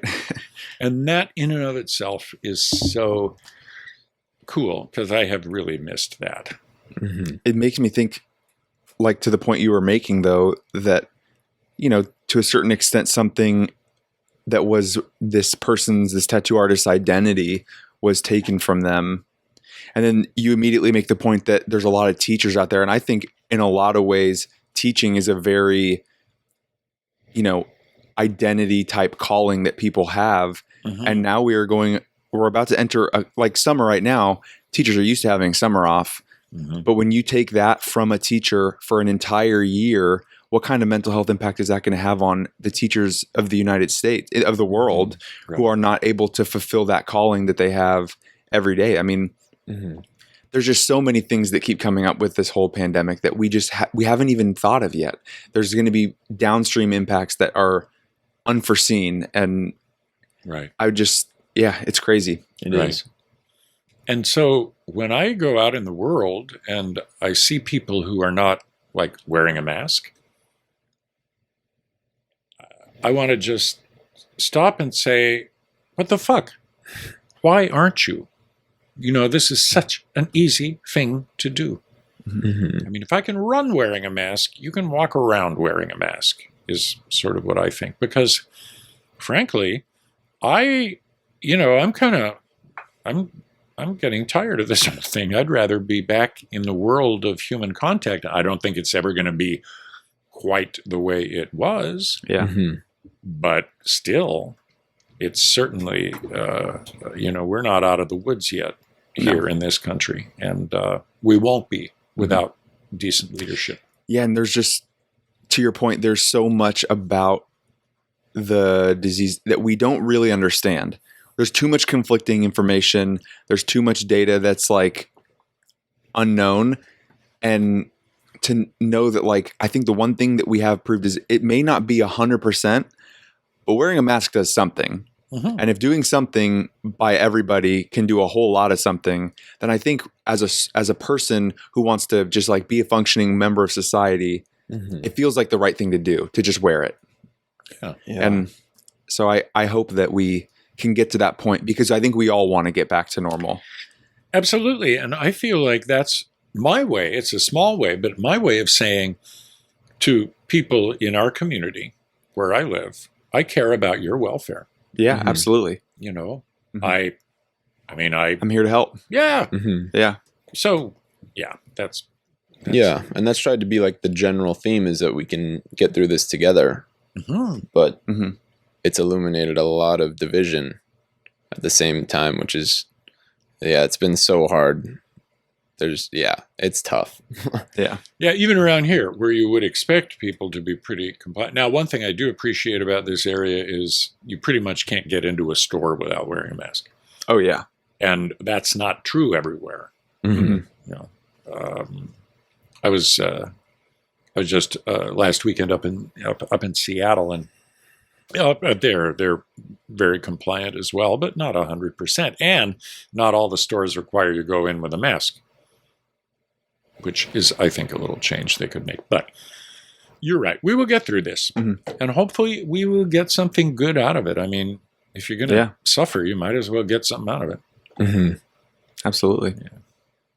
Yeah, it speaks to kind of the topic you talked about, grief, and how this is something that can be like a learning experience, hopefully, and that you can come out stronger. We have to, right? Yeah. Like, if we can't reflect back and try and gain some perspective from everything that's happening, then we're just going to be right back in the spot again. We have to try and be better. Absolutely. You know, and in the meantime, maybe there are ways we can, I mean, I don't know. I feel like I see the world a little bit differently in the sense that now in the morning when I go out for a run, I don't take it for granted. I think this is a pleasure and a great privilege to be able to do this, to be able to be outside in fresh air. And, of course, the climate here is so wonderful. Yeah. All the time, pretty much. You go out and I don't know, just somehow for me, the world looks a little bit, I don't know, I appreciate it in a different way, I guess is what I can say, because I know that the rest of the day I pretty much spend indoors. Yeah, so how'd you get into running? Oh, that's a story in and of itself. But I had, I'd sort of dabbled in running when I was younger, but never anything very serious. And then I just kind of lost the motivation. Didn't even think about it. And like I say, I guess I was about 51 years old, and I was in, 20th year of practice. And I'd always been fairly slender. But then my partner and I went on a vacation, and I looked at the pictures, and I thought, is that what you look like? Because all of a sudden, I had this kind of big belly and, what they call the man boobs. And I thought, Jesus. So I thought, I'm going to go home and take my shirt off and look at myself and give myself a hard look. And I thought, you have gained weight. You gained a lot of weight just sitting in the chair. It's sedentary, after all, being a therapist, as you well know, and you have to counteract it with physical activity. So I got on the scale for the first time in probably years. And I was used to weighing, around 200 pounds. Somewhere maybe between 195, 200. 235. And I thought, fuck, you have gotten fat. Got to get that weight off immediately. And so at the time, there were these radical diets out that, I don't know, maybe they're still popular. These low-carb diets, where you're just eating fats and stuff like that. So there was this one diet out called the South Beach diet, which was sort of it. You know what I'm talking about? Yeah. Okay. It's a graduated, you start off where it seemed like all you could eat was meat and cheese, the first week, and then you could gradually introduce some fruits and very, very no carbs, no carbohydrates. And it was guaranteed you lose weight quickly. All right. 4 days into it, I am so dysphoric and so irritable. I was in practice, a group practice at the time. They start calling me the South bitch, because I was in such a terrible mood, and these patients would come in and I'd be just like, yeah, I'm depressed too. I didn't say that, but I felt awful. And I broke down at one point. I had an office in the Pike Place Market in Seattle, and there's a famous cheese store called Beecher's Cheese. And they were making grilled cheese sandwiches. I went and had 2 grilled cheese sandwiches thinking, I can't do this. I got to have some carbohydrates. And so I went home that night, and I was telling my ex, who was an emergency room physician, and he said, why don't you try eating just a little more reasonably and exercising? I thought, well, there's rocket science, but sometimes you need to hear the simple things from other people. Yes. Just 100%. A simple message. I thought, exercise. And he said, yeah, just, eat a normal diet. Don't, for Christ's sake, cut out all of the carbs or whatever, but don't have, like ice cream every night. Yeah. All right. There's an idea. And so I thought, all right, I'm just going to cut out ice cream. That's all. Well, I was a big devotee of ice cream. And I thought, I'm going to go across the street where there was the gym. My office right across from the Seattle Athletic Club. And so I had some issues growing up as a kid in PE class. I wasn't very coordinated, and it was not, really traumatic, but I was very uneasy in gyms and locker room environments. So I just walked in there, looked around. I thought, it's time to reclaim this space, right? So I started just going to the gym, and doing the machines and just a little dinking around. And I thought, I wonder if I should hire a personal trainer. Maybe I get more out of it. And so they recommended this guy who was this just quintessential kind of 27-year-old, big, beefy ex-college football star who was working. And he reminded me of every boy in high school who'd ever bullied me or made fun of me. Mm. And so he introduced himself and he said, so tell me what your fitness goals are. I said, let's first have a conversation about how this interaction. He didn't know what he was getting into. He didn't know who he met. Oh my God. I said, before we talk about the goals, we've got to talk about our relationship. And he's looking at me like, what are you talking? What relationship? I said, I'm sure you're a very nice man. You remind me of people who have not been very nice to me in the past. And this is different now because you're not my PE teacher. You're actually working for me. And if you aren't nice to me, I'm going to fire your ass so fast it will make your head spin. And he looked at me and said, dude, all I asked you was if you wanted to, what your fitness goals are. And he called me dude all the time, which I took as a mark of affection, in a boundaried way. Mm-hmm. And so I said, look, I just want to kind of get in shape, general shape. He said, all right, well, let me ask you as gently as I can if you would like to do a push-up for me. I said, I will do more than one push-up. I bet I can do more than one. And so began my journey into the world of fitness.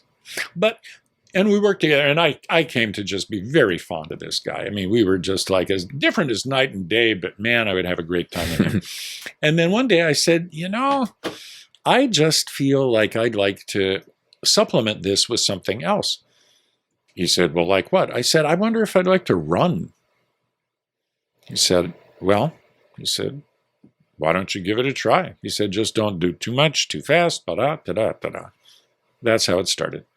And for a couple of years, I just did short runs, around 3 miles and then 5 miles. And then I thought, maybe you should try going to a 10K race. Wow. And then the kind of excitement of race day got all caught up. I mean, you run in races, don't you, Brendan? You know what? I haven't done a race yet, but in the last year, I would say I've really tried to put some emphasis on running, only to be held up by a nagging knee injury that keeps sidelining me. So literally right now I was building up, I mean, 7-8 miles is probably the longest run I'd done, which is like nothing small, but it's, it's a good run. There's marathon, it's a good run. Mm-hmm. Absolutely. And I'm currently trying to figure out this, I think it's IT band tendonitis. So it comes down the side of my leg, really sharp pain in the side of my knee. Oh, dear. Everything I've seen online says give it like up to 6 weeks of rest and like really try and like strengthen your hips and everything. So I'm trying to do that. Yeah. But I would like to be able to say that I've done races and I'm more of a runner than I currently am, but I'm working on it. I see. Yeah. Do you have a foam roller or I do. You can use on the IT band? Yeah, that's a good idea. I just got so caught up in how much fun it was to be part of something. Yeah. Because all of a sudden, I'm not the outcast. I'm not the picked last kid anymore. Mm-hmm. I'm, part of something here. And I didn't care how fast I ran, other than to compete with myself. And then I did my first half marathon. And wow, was that ever a fun experience, because I felt at the time that it was a challenge, but it wasn't deadly. Mm-hmm. And I spent a lot of time training, and that I came to love as much as the actual races, because you get time in your head and doing something you love. And I'm thinking, this is just wonderful. Mm-hmm. And then I decided I'm going to do my first marathon, which actually is a whole different thing than a half marathon. I mean, it's not more than twice the distance. It's way more than twice the stuff in your head. And I'm telling you, I did everything wrong. I was so excited. This was up in Vancouver in Canada. And I started off so excited. My first marathon, I'm going to see how fast I can go. And I went out way too fast. Way too fast. And by mile 15, I was done.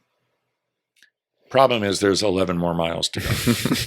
So I don't know. This is sort of on the, well, you can cut this part out. This is a little bit, I wouldn't say it's vulgar. It's just me being human.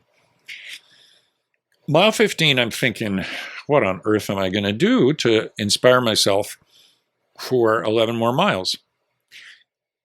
And so a little trick I use, I think many men do this, whether you're gay or straight. So I'm going to start thinking about sex, because that always captures my interest. Yeah. And just then I realized I'm running behind this guy who's just absolutely gorgeous, got this perfect ass. And I thought, all right, just focus on that, and you're going to have fleet feet. We're in the middle of Stanley Park in Vancouver. He goes off course, following a bunch of other people who had gone off course. I'm following the guy in the blue silk shorts. Not a good idea. And before I knew it, we were almost up to a point, which is a big bridge that goes across the Lionsgate Bridge. And I realized, wait a minute, this is wrong. This is not on the course. The bridge isn't on the course map. No. Oh, no. I knew that.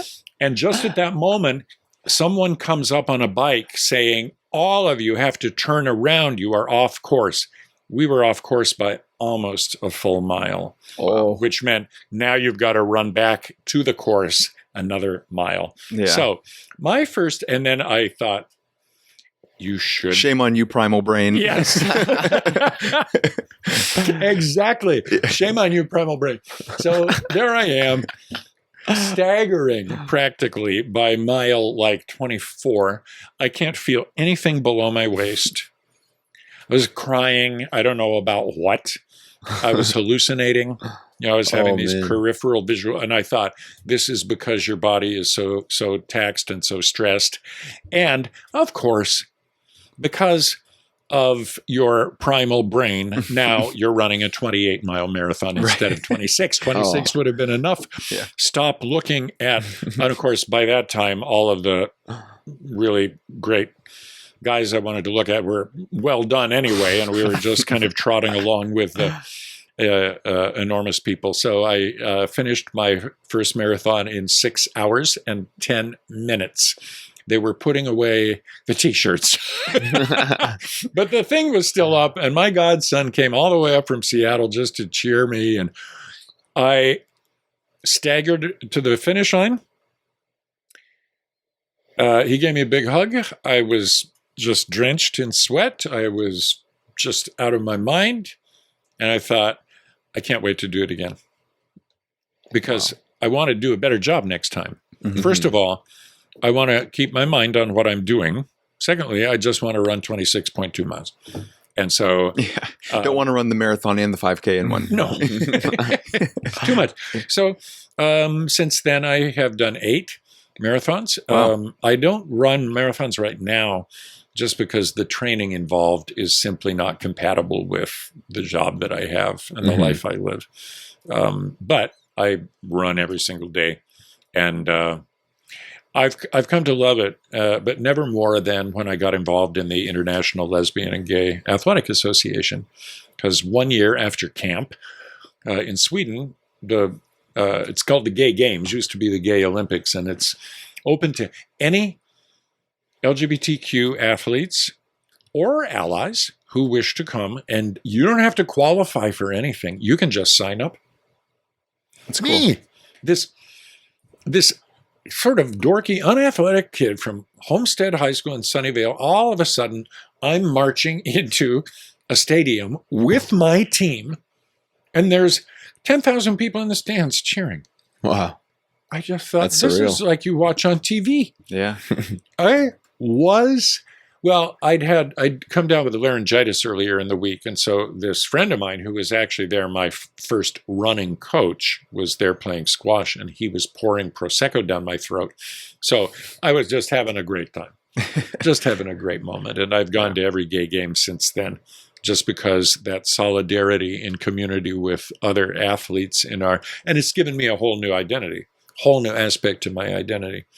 And that, as much as anything, motivates me. I don't have to think about strapping on a pair of shoes in the morning. It's just part of the way I live my life. I do it. Now, since then, I've also joined a gym and found a trainer down here to work on other aspects. Running doesn't do everything for you. So I am happy in my body, probably more so than I've ever been in my entire life at age almost 69. That's awesome. That's it. That's cool. There's something incredibly human about just the act of running. And I've heard a lot of stories about even like these people who do these crazy like ultra marathon, like 100 milers. There's this woman, her name is Courtney DeWalter. I don't know if you've ever heard of her. She ran this 240-mile race. She was first. So she beat the men and the women, and she beat the next person, the person who came in second, came in 10 hours after her. It was a 3-day race. She slept for like 20 minutes. Unbelievable. Wow. Just the things that the human body are capable of. And very similar, like your hallucinations that you had.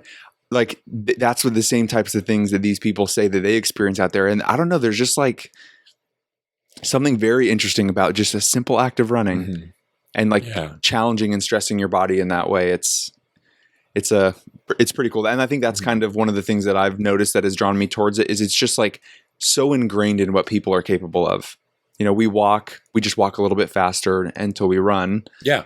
And it's just like, you know what you're doing, It's cool. And, assuming nothing really hurts, like an injury or something. And I've had every injury you can think of, and I've handled some of them not very well, but trying to go back too soon before you're healed, and then you just make it guilty. Worse. But, on a good day, you get this sense of this is how I'm moving my body through space.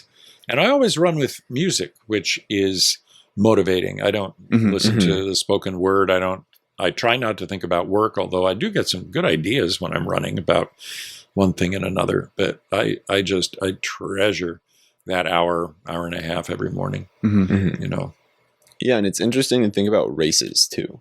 Like participating in a race. I've only ran in one 5K. Like that's the only race I've ever done. I didn't run track. I didn't do anything. I just played soccer. But even that, like I was just doing it for fun. And that piece about like competing with yourself and finishing that race, I was like, okay, I did like pretty good. I was like, that was so fun to do this with a bunch of different people and to cross a finish line, to know that I like accomplished something, regardless of time. And then also to know that I could have probably done better, and like, what could I do better?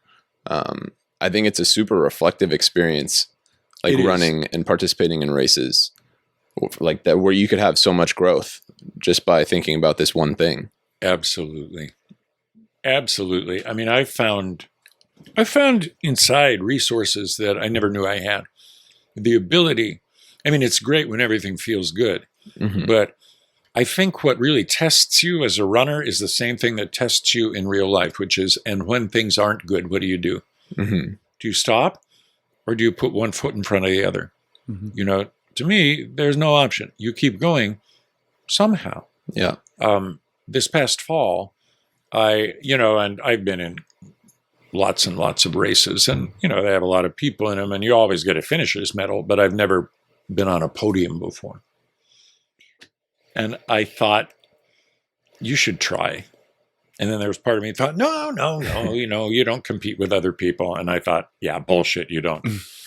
I really realized I'm much more competitive than I allowed myself to think. And so I thought, I want to get a medal. I at least want to be on the podium in the old man division. 60 to, well, no, they had others older, 70 to 79. But from 60 to 69, I thought, now, a lot of these younger people who are 60 or 61 or 62, I've got 8 years on them. Mhm. So going to have to. And so I was looking around at everybody thinking, how old do you look? How out of shape do you look? And I'm trying to think, how am I going to do this? Anyway, damn if I didn't come in first place. Got top of the podium for my age group. That's awesome. Now, That's amazing. it was such a big deal to me. I Yeah. was amazed. And a bunch of friends were with me from, I have a friend group of people that I grew up with in Sunnyvale. Mhm. And we are all still alive, healthy, see each other. And every fall we plan a little retreat up on the coast by Mendocino, and this is in the town of Gualala, which is right on the Mendocino-Sonoma border. And they have a run through the redwoods every year. It is wow. beautiful. It's on a logging road alongside the Gualala River. It's open only one day a year. The year they do this race, you run up the hill through the redwoods, you turn around, and then it's downhill toward the end. Man, it's such a beautiful run. I say this only because I'm really grateful to be able to do this at my age. And there's something incredibly like the experience you were describing, Nick. It's like to know that you're entering a space of like-minded people who are, in a sense, putting away any negativity in their life because they're there for the same common goal as you are, and experiencing that, and everybody gets through it kind of together to bring it back to community in a big roundabout way. Yeah. Like it's like a very raw, authentic community moment where people like, how could you not end a 5K, whatever it is, and not even be a competitive runner or even a trained runner and not get through that and be like, I'm doing another one. Yeah. It's great. It is. So everybody can benefit from it. That is exactly right. And, in addition to the aspect of community, I have found it personally to be kind of an emotionally corrective experience where I've rescripted my early life now. I am no longer this kind of awkward, clumsy guy that, they made fun of and picked last. I can run circles around half of those fuckers if they're still alive. Yep. So, we had our 50th high school reunion last fall, so I got to look at. You got to size everybody up for the next I got race. to size everybody up. I thought, you're doing okay. Not that I'm competing. Yeah. One other question that I think that we kind of talked about is, like if there was somebody who is at any stage in life interested in getting to the field of psychology, it could be a wide range. I know it's widely applicable, but maybe let's say clinical psych and being a therapist, like what is kind of one piece of advice that after all of the experience that you've had that you'd really want to like hit home? I would, I might give this particular piece of advice to anybody in almost any, certainly in any of the healthcare or health science fields, is think about what you want your contribution to be. Think about why you want to do this, of course, but think about what it is you want to be able to affect by taking this route. The answer can change and evolve over time. You don't have to commit to something for your life, but have in purpose in mind. Because, if there's one thing that is unimpressive to me when students come to our program to interview, you say, tell me why you want to do this. You say, and lots of folks are given, and maybe it's anxiety-provoking situation, so you're going to go with something safe, like, well, I want to help people. That's got to be 90% of answers. I want to help people, yeah. Broad I want to, I've always enjoyed, or everybody in the family tells me their problems. Like, okay, But that's not a very reflective answer. That doesn't say to me, I have a sense of purpose in this. Mhm. Because graduate school, especially a doctoral program, let's face it, you're in the middle of it right now. It can be pretty brutal when you think about the demands on your time, what you're expected to do, how to perform academically, your clinical training, your research. Oh, and by the way, you're going to have some kind of personal life through all of this too. Is your family ever going to see you? Your girlfriend ever see you? That kind of thing requires the motivation that comes from your heart.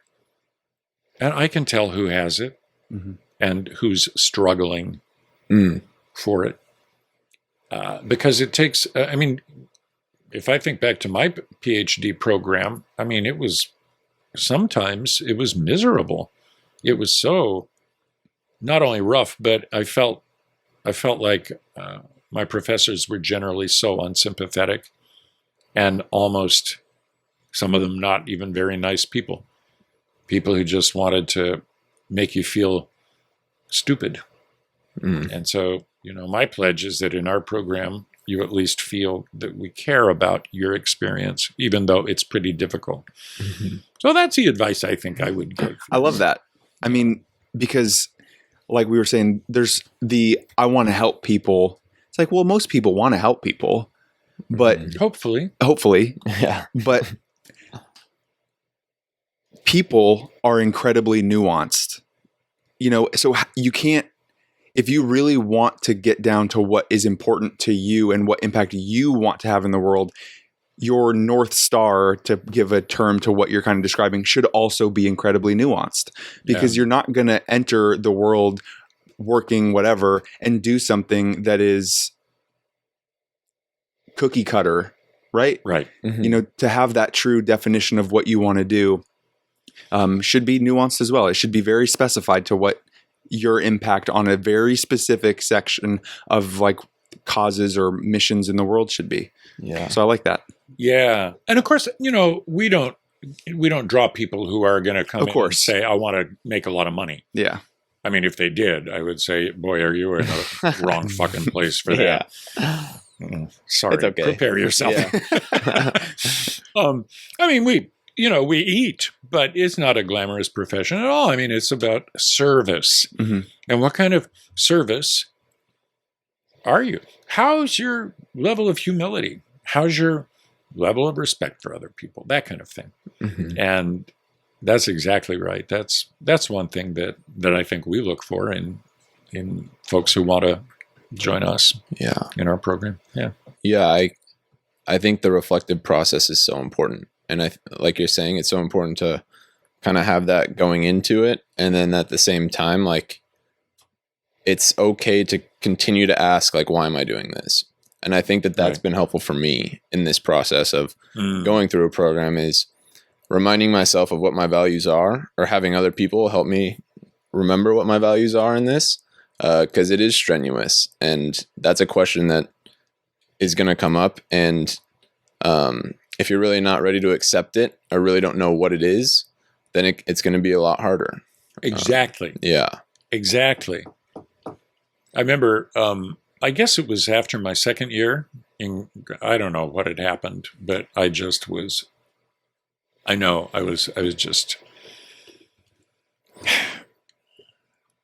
in therapy. I was talking to my therapist one day about it, and I said, I just don't know if I can do this. I don't even know why I'm doing this. I think maybe I'll go to social work school instead. You can be in and out in 2 years. And so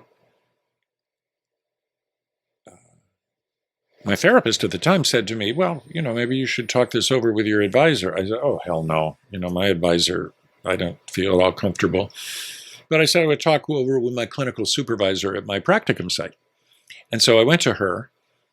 She, being an MSW, I thought what she would say is, oh, yeah, this is great. But she looked at me and she said, she was this kind of not to stereotype, but this really kind of no-nonsense lesbian. I loved her to pieces, but she would not mince words. And she said, "You out of your fucking mind? Shut up." Said, "You get that doctorate degree. You got that doctorate degree. You told me you wanted to work with our community." I said, "Well, that's true. I do." And she said, "Well, then shut up and do your work and stay in the PhD program. You know why I'm saying that?" And I said, "No, why?" And she says, "Because to be able to do what you want to do, you're going to have so much more at your disposal. Doors will open to you that will not be open to anybody else, or at least nobody else without a doctorate degree. And you say you want to serve the community? Well, let me tell you, the community needs you. You know that. I was working actually at an LGBT mental health facility. And she said, "Stay in the program, please."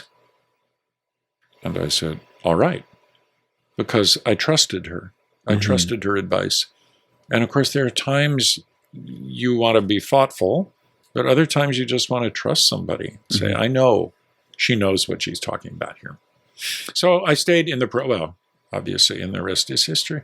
And it got easier from that because it helped me remember this isn't unlike running the marathon. Okay, mile 15 is difficult, but I know I will cross the finish line at some point. Yeah, and when you just spoke about what she said to you, like I could feel her belief in you with those words. Yes. Yeah, like, and I didn't even hear her say it. Like, even the way you said it, you could tell that like the intent behind what she was saying wasn't just like, "Oh, like you need to just do this because you started it." It was like, Right. I know that you can have an impact, and I know your worth and potential, and like you can do this. You're right, Nick. And I felt that at the time. Although I don't think I acknowledged that really, even until maybe right now. Yeah, maybe your sense of trust was mirrored by her sense of belief in you. Yeah. In a weird way. Yeah, you know, as many times as I've replayed that in my head, as some of your classmates will come to me saying, "Oh my God, I can't believe how difficult this is." And I remember that scenario with her. I think that's right. She did believe in me. She did. It's powerful. Yeah. Is there anything else you wanted to cover? Got anything else on your mind that you are dying to share? That I didn't talk about? Boy, you guys really drew me out in terms of what my life has been and what my profession has been and what it has meant.